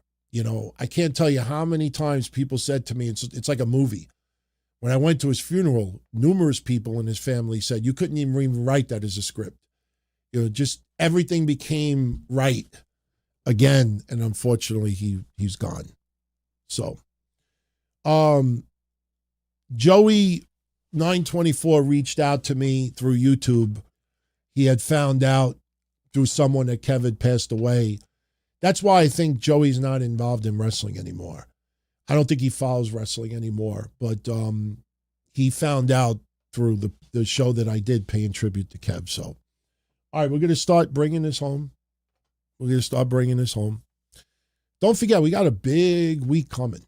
Tomorrow night, right after Raw, we have our weekly show.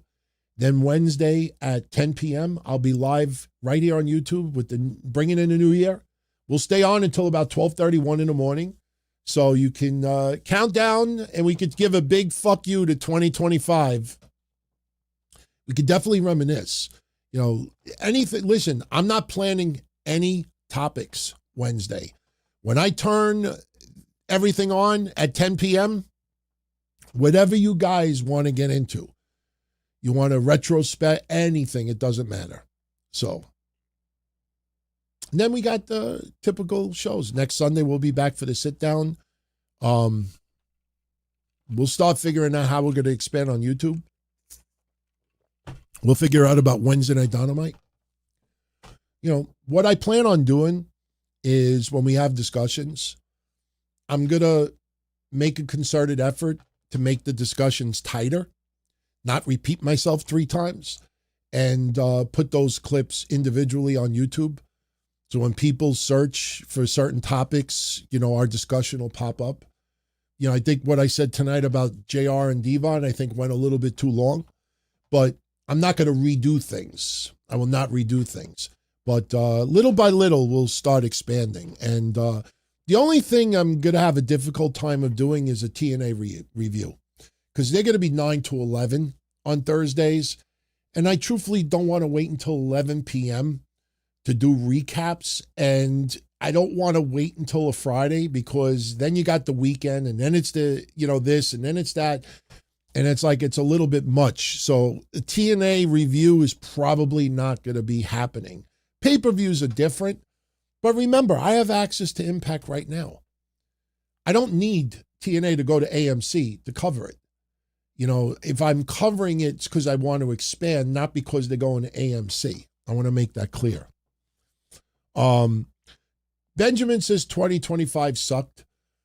In a lot of ways it did. In a lot of ways it didn't. I mean, if you really start breaking it down, there was definitely a lot of good in 2025 in wrestling. You know, when you start going month by month, you'll see that there was definitely good shit this year. Problem is, it was overshadowed by either, you know, tragedy or WWE overhyping things and, you know, just trying to give us like a whole bunch of everything and just putting it out there. Some of the political stuff that was exposed, you know, just there was things that would definitely, you know, overtake, you know, some other things. 2026, you got the Royal Rumble going to Saudi Arabia. You know, you got, you know, WWE making a concerted effort to go overseas a lot more. Hell, you know, we just talked about it on last Monday's show. I gave you the schedule for the month of January. They're going to be going to Germany. They're going to be going to like the United Kingdom. They're going to be going to, I think, 3 different countries. And, you know, we're going to get Raws again starting at fucking 2:00 in the afternoon. You know, Royal Rumble's going to start, I think, at 2:00 in the afternoon. The SmackDown's going to start, I think, at 3:00 in the afternoon. So there's going to be a lot of preemptions. They're going to keep jacking up prices. I hope to God they resist the shit like Travis Scott next year. You know, I'll tell you one thing about Travis Scott, and I get it. It's part of his gimmick. So I don't want anybody to say to me, well, DT, that's what he does. I was, you know, preparing for season 4. I started revisiting the first month of January. And this coming week is the 1-year anniversary of the first ever Netflix on Raw. And if you remember, Travis Scott came out with Jey Uso and he was smoking weed, which WWE did not expect, but because they kissed his ass so much, nobody complained about it.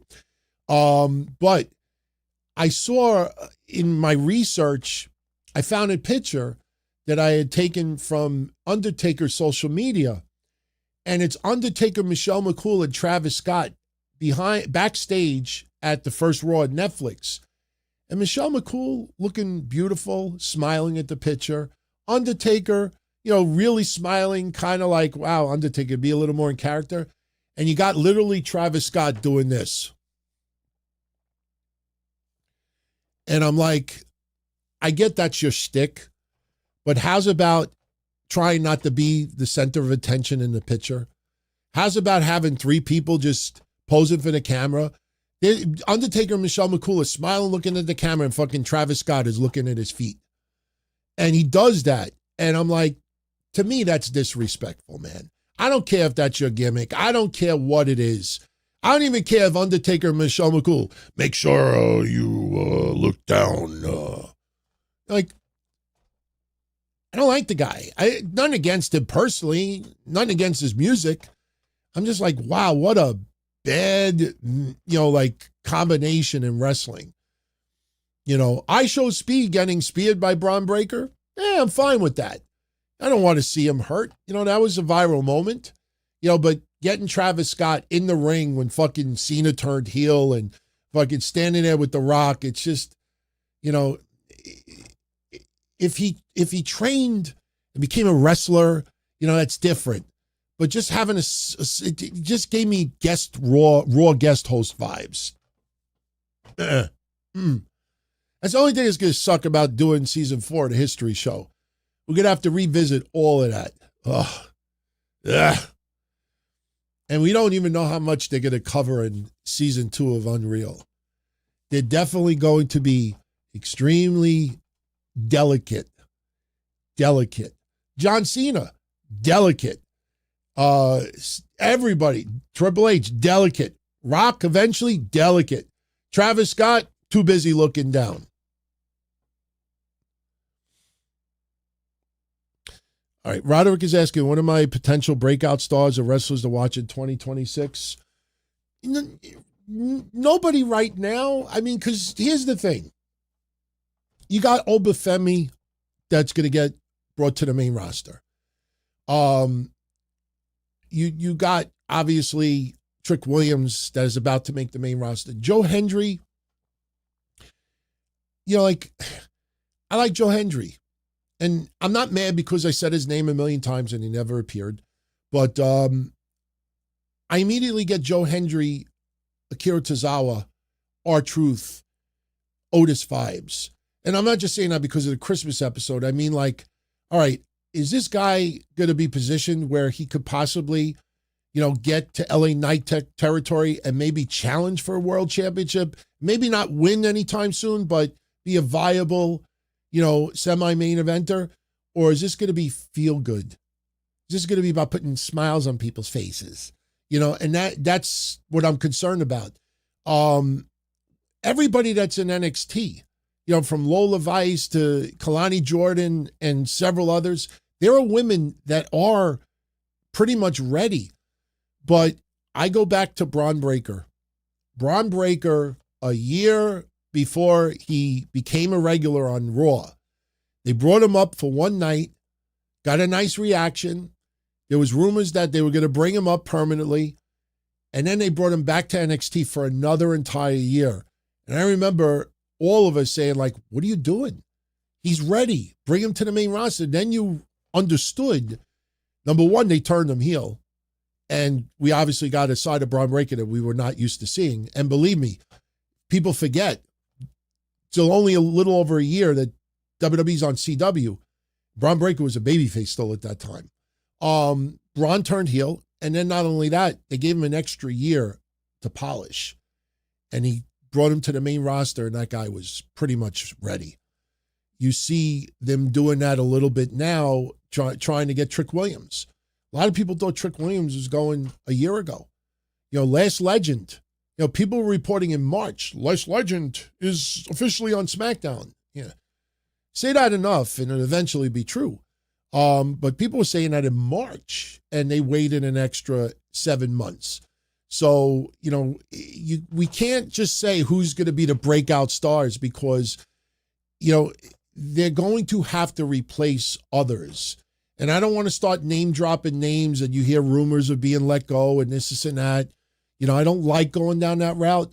But until someone gets promoted, it's very difficult to say because Braun Breaker, everybody was saying that, and he stood in NXT for an extra year. People were saying about Trick Williams, and he stood there for another year. People are saying that right now about Lola Vice, and who knows, she may stay there another year. People think Jordan Grace is, what are you doing? Bring her up already. And then she might be there another 6 months. Don't know. Dog is asking co-op or condo, which is better to own? Co-op, you own shares. Condo, you own technically the property itself. Either one is okay. I mean, you have more responsibility for a condo. Mine is a co-op that was converted to a condo many years ago. I like where I'm at because my maintenance includes, electric, gas. I mean, I pay for that stuff on average, but you if I have anything wrong with plumbing or my electric, I call the board and maintenance guy comes and helps me.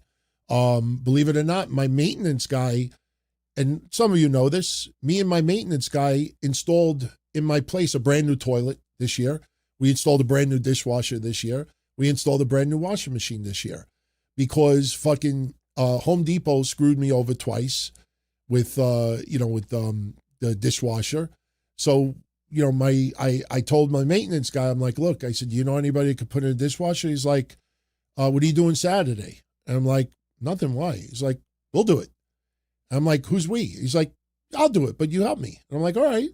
And we did it. And I gave him like $150 for doing it.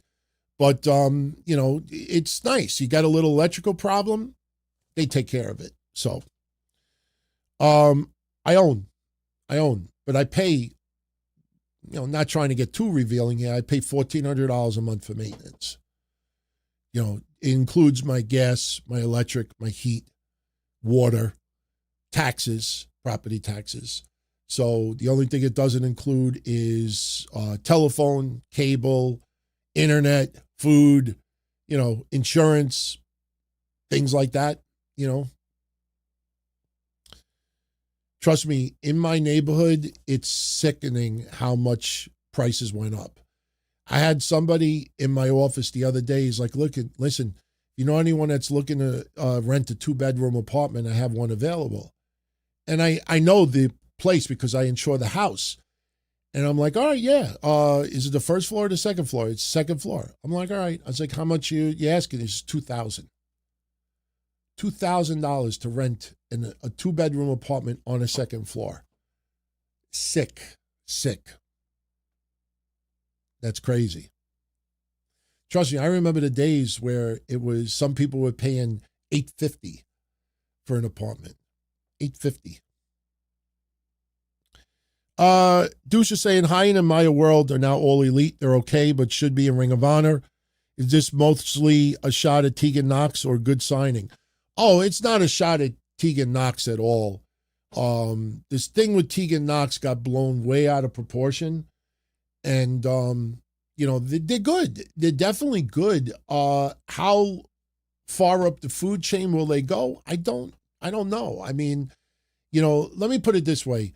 If Deonna Purrazzo and Taya Valkyrie and a few others, even Camille and some others, which we predicted way before anyone else it would end up this way, if they're having a difficult time in the perception of our eyes, for them, they might be content with this now. But in the perception of our eyes, I mean, how are they going to leapfrog a bunch of people? So I kind of feel like this is going to be like, it's kind of like, I don't want to compare it to people because it's not fair, but it's almost like a step below Julie Hart and Sky Blue. You know what I mean? It just kind of feels like that's the area that they'll fall into. And you know what? It's because they're undiscovered. That's not a bad thing right now. See, Deonna Purrazzo, back in June, we predicted what was happening now. We predicted the Camille stuff early in the year when everybody, no, she's doing this, she's doing that. She'll be back on No. Remember the ghost thumbnail? Like, you could feel when something's not. And we're always right. I'm not saying to be cocky, but, trust me, there's a lot of you out there that are waiting for me to be wrong so you could crap on me. So, like someone like a Deonna Purrazzo or Camille were already big time established and were main eventers for their companies. When you look at these two young ladies, they're undiscovered for the most part. So this is a good experience right now for them. Even if they stay in what people call mid-card, that's fine. You gain experience, you gain knowledge, you get into the routine. You feel what it's like to perform in front of huge audiences like that, traveling, doing things. So this is a good learning experience. And then, a couple of years from now, you see where it goes from here.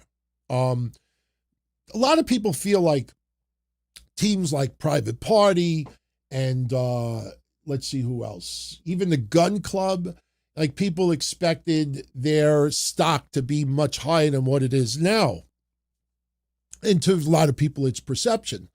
But those teams were extremely young. You look at even the Von Erichs. They signed a couple of years ago, and they're still very, very early in their career. And people forget the MLW stuff and the other stuff. So I think right now, this is a good position for them to be in. So Deuce says he's seen Maya in some indie shows. She's definitely talented. Yeah, this is kind of like, I would compare it to like somebody who's known on the indies to an extent that gets into NXT. And NXT is a lot more exposure. Even if they, listen, you look at Viva Van. How many podcasts out there have ever taken the time to cover Viva Van and AEW? Almost nobody. And what do we notice? Look at how long she's been signed in that company and look at how many times she's been on Dynamite or Collision. And you look at how she's been used. I mean, there was a time where I think she was perfect. She lost every match. And you realize, you look at her on social media and you would think like, this is like, an indie major star with all the titles and everything. But slowly, gaining experience, getting exposure, getting, a little bit more name value. And she's not on the fast track, but, she's doing her thing. So for some of these names that are not, recognizable for a lot of people, this is a good place to start. What do I think about Jericho to the WWE? I know people are counting down. Oh, he's going to be a free agent in 72 hours. Last week I said that it would not surprise me if Jericho signs with nobody right now. Jericho opens 2026 as a free agent, maybe makes a surprise appearance here and there at an indie show, unannounced, does his cruise, does his Fozzy stuff, kicks back a little bit, teases, people forget. Anybody remember what I'm talking about? I'll give you a hint. I'm not going to turn around, but remember the back facing the picture? Jericho photoshopped himself doing a Jericho pose with his back facing the camera in front of a TNA banner. Many, many, many, many, many, many years ago. Jericho knows how to play the game. Would WWE want to snatch him up? Yeah, maybe. But listen, I have said a few times, I think Jericho should stay in AEW for another year or two. And the only reason why I would say it's time to move on is if Bryan Danielson takes his spot. And I said that 7 months ago and people thought I was stupid. What are you talking about, Bryan Danielson? He did take a... I think behind the scenes, Bryan Danielson is the heir apparent to where Jericho was. If that is developed into what it should be, then Jericho can leave. But I think Jericho, I would not be surprised if he is a free agent on January 1 and, very subtly throws teasers or has other people throwing teasers and people will buy it. Let me put it this way. I'll leave you with something beautiful. Didn't make my history show, but it's definitely worth bringing up. This coming week is the 1-year anniversary that Dave Meltzer reported in his newsletter and on his website that I almost said Ezekiel, Elijah signed with AEW. Go look it up. 1 year ago, we never covered it because the people that I asked said, I don't know what he's talking about, but I knew where he got it from. He reported that Elijah signed with AEW and he was going to report to either AEW or Ring of Honor. Do you know where he got that story from? He got it from The Righteous posting the little teaser video on social media, running through the fucking weeds with Elias. He saw the video. Ooh, Righteous, Ring of Honor. Ooh, Righteous with Elijah. Ooh, Elijah signed AEW, Ring of Honor. No, he didn't. But my point is, get ready for similar with Jericho. You'll see a little teaser. And my sources told me. That's how you play the game. That's how you play the game. Dog says try 2,500 in Brooklyn, DT. I was looking at a 2-bed, 2-bathroom bath condo for $700,000. Oh no, there's definitely areas that are more expensive, no question. But in my neighborhood, it's still a really nice neighborhood. But if you saw what this person was offering for a 2-bedroom apartment, I wouldn't even pay $1,500 for it. Plus, it's not even utilities included, which is ridiculous. It's crazy. It's crazy to see the prices that our people are trying to get right now. It's the world we live in. And it's kind of funny because I just mentioned on a history show talking about Taco Bell. 7 years ago, Taco Bell's tacos cost $2. Now, in most states, you know how much tacos are in Taco Bell? $2. Price didn't go up. It's just pretty fucking wild, So, yeah. Fresh is saying, what's my shocking wrestling prediction for 2026? I haven't thought about it yet. In 2025, I predicted the stock going over $200 a share. There was another one that I said that ended up happening. I can't remember what it was. I'm sure someone out there will remember. Tessa Blanchard to WWE Twix. You know why I don't know if that's going to happen?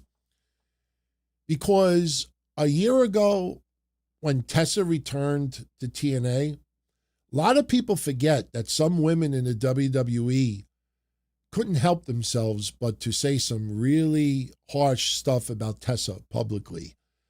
Right at the top of that list, Chelsea Green. If, and I say this, I'm not saying Chelsea Green did anything wrong, but if Tessa Blanchard were to appear in WWE or working for WWE, there would have to be meetings and conversations. This is not like, see what CM Punk? There's journalists that want to make you believe that no one knew that CM Punk was returning to WWE. I know directly through few people that work there, some no longer there, not Cross. Everybody immediately thinks I'm talking about Cross. That when CM Punk was a very, very serious possibility, it was brought across the desk of Seth Rollins and a bunch of others. All right, they really discussed, listen, we think this might happen, and to make sure that the waters were calm, not try to really disrupt. It's not like, if you don't like it, then fail the wellness, like Andrade, we'll let you go, 1 year, no compete, No, you really want to make sure that everything is copacetic. And Tessa Blanchard has created a lot of enemies over the years. And it's like what Kev always used to say. Tessa's not a racist. Tessa's an asshole. And we don't know if she still is. We don't know her personally. I don't know her personally. But there would have to be a lot of conversation for that to be happening. As far as like crazy predictions, I don't know, man. I think we got to get Roman and The Rock at some point. A lot of people, I've brought this up before, but a lot of people still don't know this. For 7 or 8 years straight, I think it's been 8 years straight now. For 8 years straight, there's been interviews and news articles about Roman Reigns facing The Rock. Every year, either Roman has brought it up, or The Rock has brought it up, or a manufactured show like Busted Open or Sam Roberts or Peter Rosenberg would bring it up. Every year for the last 8 years, they've been teasing The Rock and Roman Reigns. And I think it's got to happen. Could it happen in Saudi Arabia? Absolutely. But I don't know. I don't know. I right now, it's a little too early to tell. Like AJ Styles, I think AJ Styles is retiring before SummerSlam. I think AJ Styles may be retiring in the first third of 2026. Maybe summertime. Everybody immediately thinks the retirement is December 31st or December. I don't think that's happening. I think his retirement might be so abrupt that one day AJ will have a confrontation with Gunther that he wants to kick his ass, and Gunther says, put your career on the line. You said 2026 your last year? Well, then if I beat you, you're done. And it might be like a month in advance and that's it. I don't think it's going to be this long-winded retirement tour. I don't think that's going to be the norm. I think you might see 1 or 2 people retire that we were not expecting. But right now, I think it's too soon. I think it's way too soon. We got to get the vibe going into 2026. And then we could start trying to figure out what could happen. So, VJ, top 5 wrestling historians. I mean, I don't really I don't pay attention to a lot of people out there who have like historians. You know what I mean? Like, I do my own research. I mean, Meltzer definitely has done, if you take the stuff aside that people complain about, I mean, he has educated a shitload of people. I mean, there's people out there with wrestling history that, you know, I have followed over the years. But, you know, here's the thing too, you got to realize I'm old. I became a fan in 79. So, you know, do I really care? Listen, I know who wrestled in the 40s, the 50s, and the 60s, and the 70s, but, you know, I'm not going to do an essay on Carl Gotch. You know, like I've lived through a lot of what we've seen for 50 years.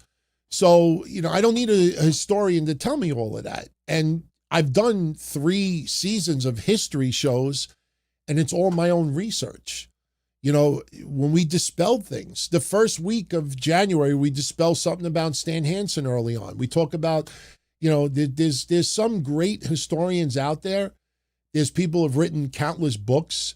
There's some tremendous ones, but, you know, to just start throwing names, it's unfair to them because they're not my go-tos when I do research. I look up my own stuff. So it's, you know, there's some out there that have written some awesome history books, but I don't need to go to them. And I'm not saying that in a bragging way. It's just, you know, if I was much younger, then I would have to rely on those sources much more. So, I don't really like AI for stuff like that. Not at all. Like, if I go to AI, I just try to get like general information. Here, what was I looking up AI for earlier? What did I look up earlier? There was something AI with wrestling too. I can't remember what it was, but I know I did check AI to see what taco prices were back in 2000 because Jericho did that commercial. So I wanted to see, I know what I did today. I looked up AI and I said, give me the largest snowfalls in Queens, New York since 2010. And it spelled out for me like 7 snowstorms, like something like that. It's almost the same as a Google search, but there's a lot of AI that I don't believe. Like I said, you look up some of the AI stuff and they are really, really wrong because, you know, you look up AI about the AEW Warner Bros. Discovery TV deal. Go look it up and ask about ratings. Go look up and ask certain things and it'll give you decisive answers and it'll be based on the BJ Bethels and the wrestling places out there, not the business world, the corporate world, Warner Brothers Discovery themselves. It's just that, you know, the AI is far from perfect. I don't see AJ Styles winning a TNA title. I will make a prediction about AJ Styles, and we're going to wrap this up. I think AJ Styles will absolutely at some point come out of retirement and wrestle somewhere outside of WWE. That's why I don't think he's not going to get the Goldberg treatment, and no one will get the John Cena treatment. You know, maybe Randy Orton to an extent, but I don't even think he wants that. AJ Styles will retire a WWE superstar, but I do believe that he doesn't want this extraordinary going away tour because I think a year from now, 2 years from now, 5 years from now, if he still is in shape and still, you know, misses it and wants to have a match in Japan, I think AJ Styles will have that match. I think it would be unfair for us to look at it like, okay, his final match is WWE, that's it, you're retired. That's it. I don't, because I guarantee you, if Kurt Angle could have had another match, I guarantee you, no one would have any problem with Baron Corbin not being his last opponent. So I think AJ Styles in time will come out of retirement and have a match once in a while, but not to hurt WWE. Not in any way to hurt WWE. I think never say never when it comes to AJ Styles. All right. Who sent this about Clark Connors and David Finlay? Rojo Bear. What's up, Rojo Bear? Clark Connors and Dave Finlay will be free agents next year. Would they be perfect fits for NXT or AEW? Absolutely AEW. I could see them going to NXT. The problem is WWE has not focused on tag team wrestling as much as they should. They gave us the feeling they were when they brought in the Motor City Machine Guns, and you had that train wreck at WrestleMania, which was awesome, by the way. But you still, even now, it doesn't feel like it feels like they do tag team wrestling just to get more faces on the show. Clark Connors and David Finlay could be stars on their own, but I don't look at either one and say, yeah, I could see them big star in WWE right now. I think that is a long ways away. So I think they would have a better shot in AEW. I got news for you. TNA. I think they might even be a better fit in TNA than anywhere else. Because TNA, you have so many former WWE stars, and TNA needs to build a better identity. They lost a lot of their identity over the last bunch of years. When I throw names out there, you don't immediately, like when I say TNA, what comes to mind? Back in the day, you would say X Division, AJ Styles, Samoa Joe, Kurt Angle, blah, blah, blah, Elix Skipper, and SEX, and and then years later, the Knockouts Division, Gail Kim, the Six-Sided Ring, and blah, blah, blah. Now when I say, what do you say, Moose? Like 23? Anybody knows what I'm talking about? Mance Warner. Really, the Hardys, there are some, but it's not an identity like they had before. They lost a lot of their identity, just like Ring of Honor.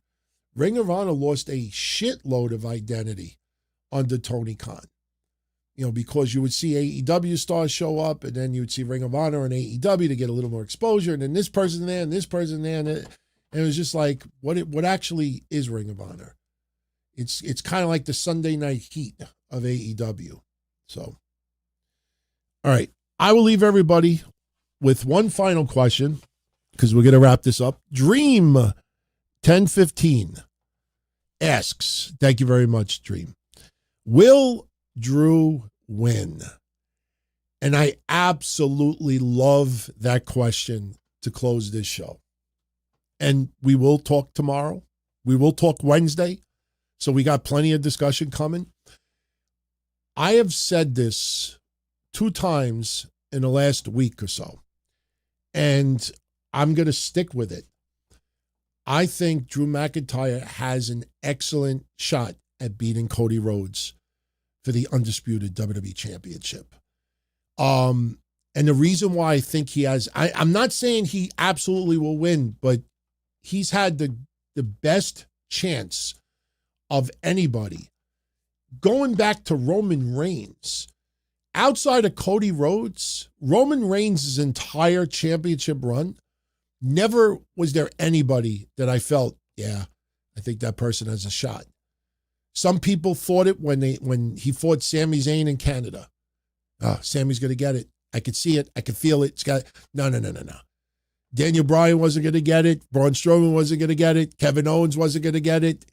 Jey Uso wasn't going to get it. Roman Reigns' entire run. Brock Lesnar, maybe at some points I thought possibly. But Roman Reigns' entire historic run, we never really were in doubt of him losing the belt. It was just, how is the match going to happen? So we always kind of predicted Roman would win. It was just, how would the match go down? Drew McIntyre right now, to me, has the greatest chance of dethroning Cody than anybody since Cody has been champion. Because Drew, they've been there, done it. They did Clash at the Castle. It was on my wedding day when they did Clash at the Castle. Trust me, I wanted to see the main event, but I gotta get married. I literally had to leave halfway through the pay-per-view. They've had moments with Drew, and he keeps coming up short, keeps coming up short. And Drew is a team player. Drew, this is not like he takes it to heart, like, I deserve to be champion. He understands this is a business. He's getting paid millions. He understands that, look, you may not have the championship for a couple of years because right now we're doing this and doing this, doing this, doing this.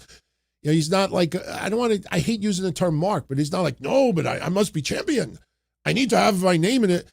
Listen, we always remember him as the COVID champion. And that sucked. COVID sucked. But I do believe the fact that they are keeping Drew around this title for this long, I definitely could see Cody Rhodes losing the championship before WrestleMania.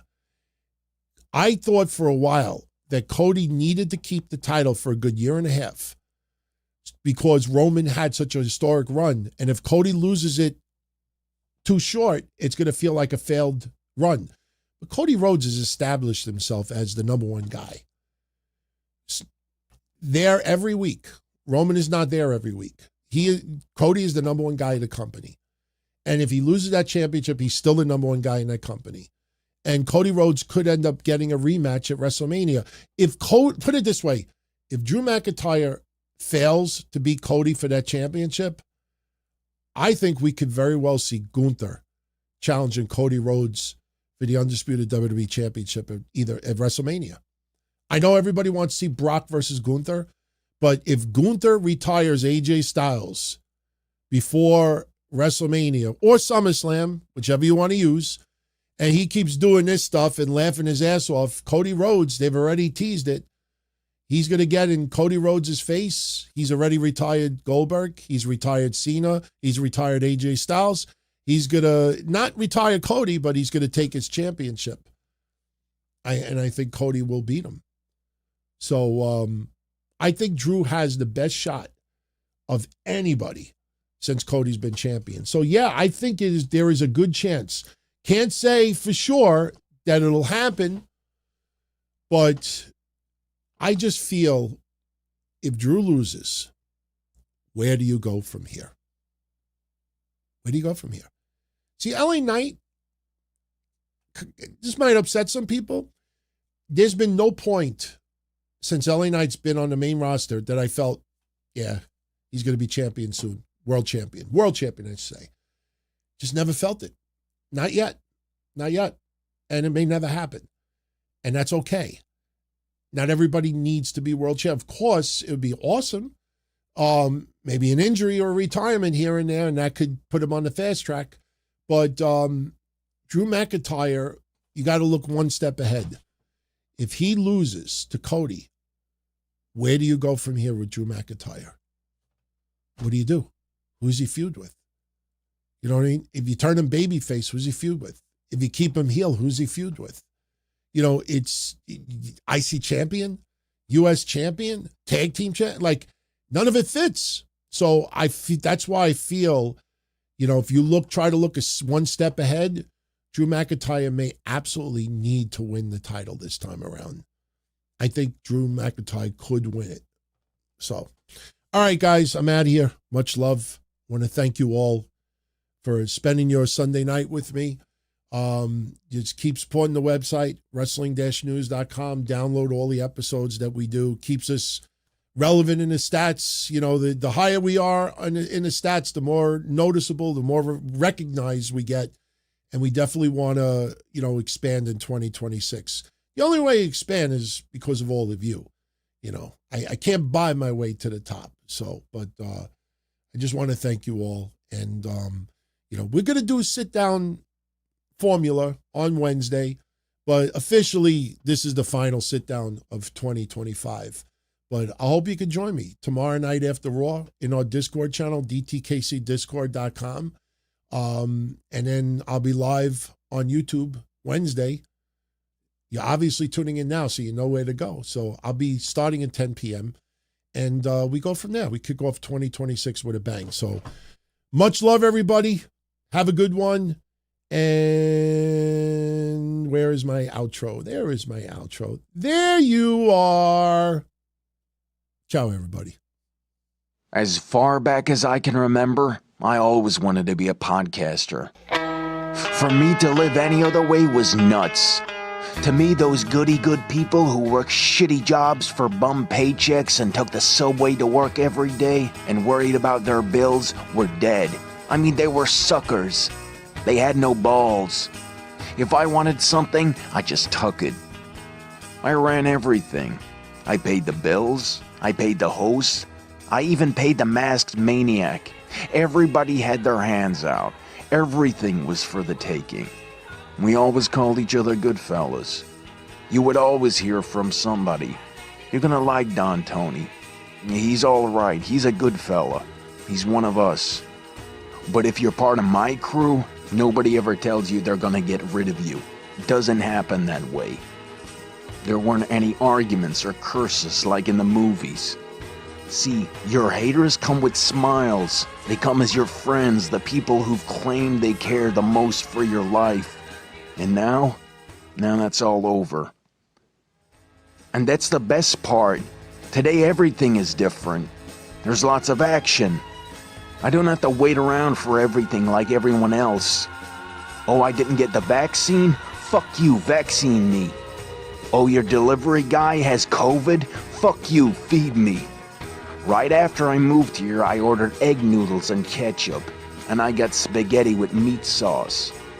I'm no longer an average nobody, while they get to live the rest of their lives like a bunch of schnooks.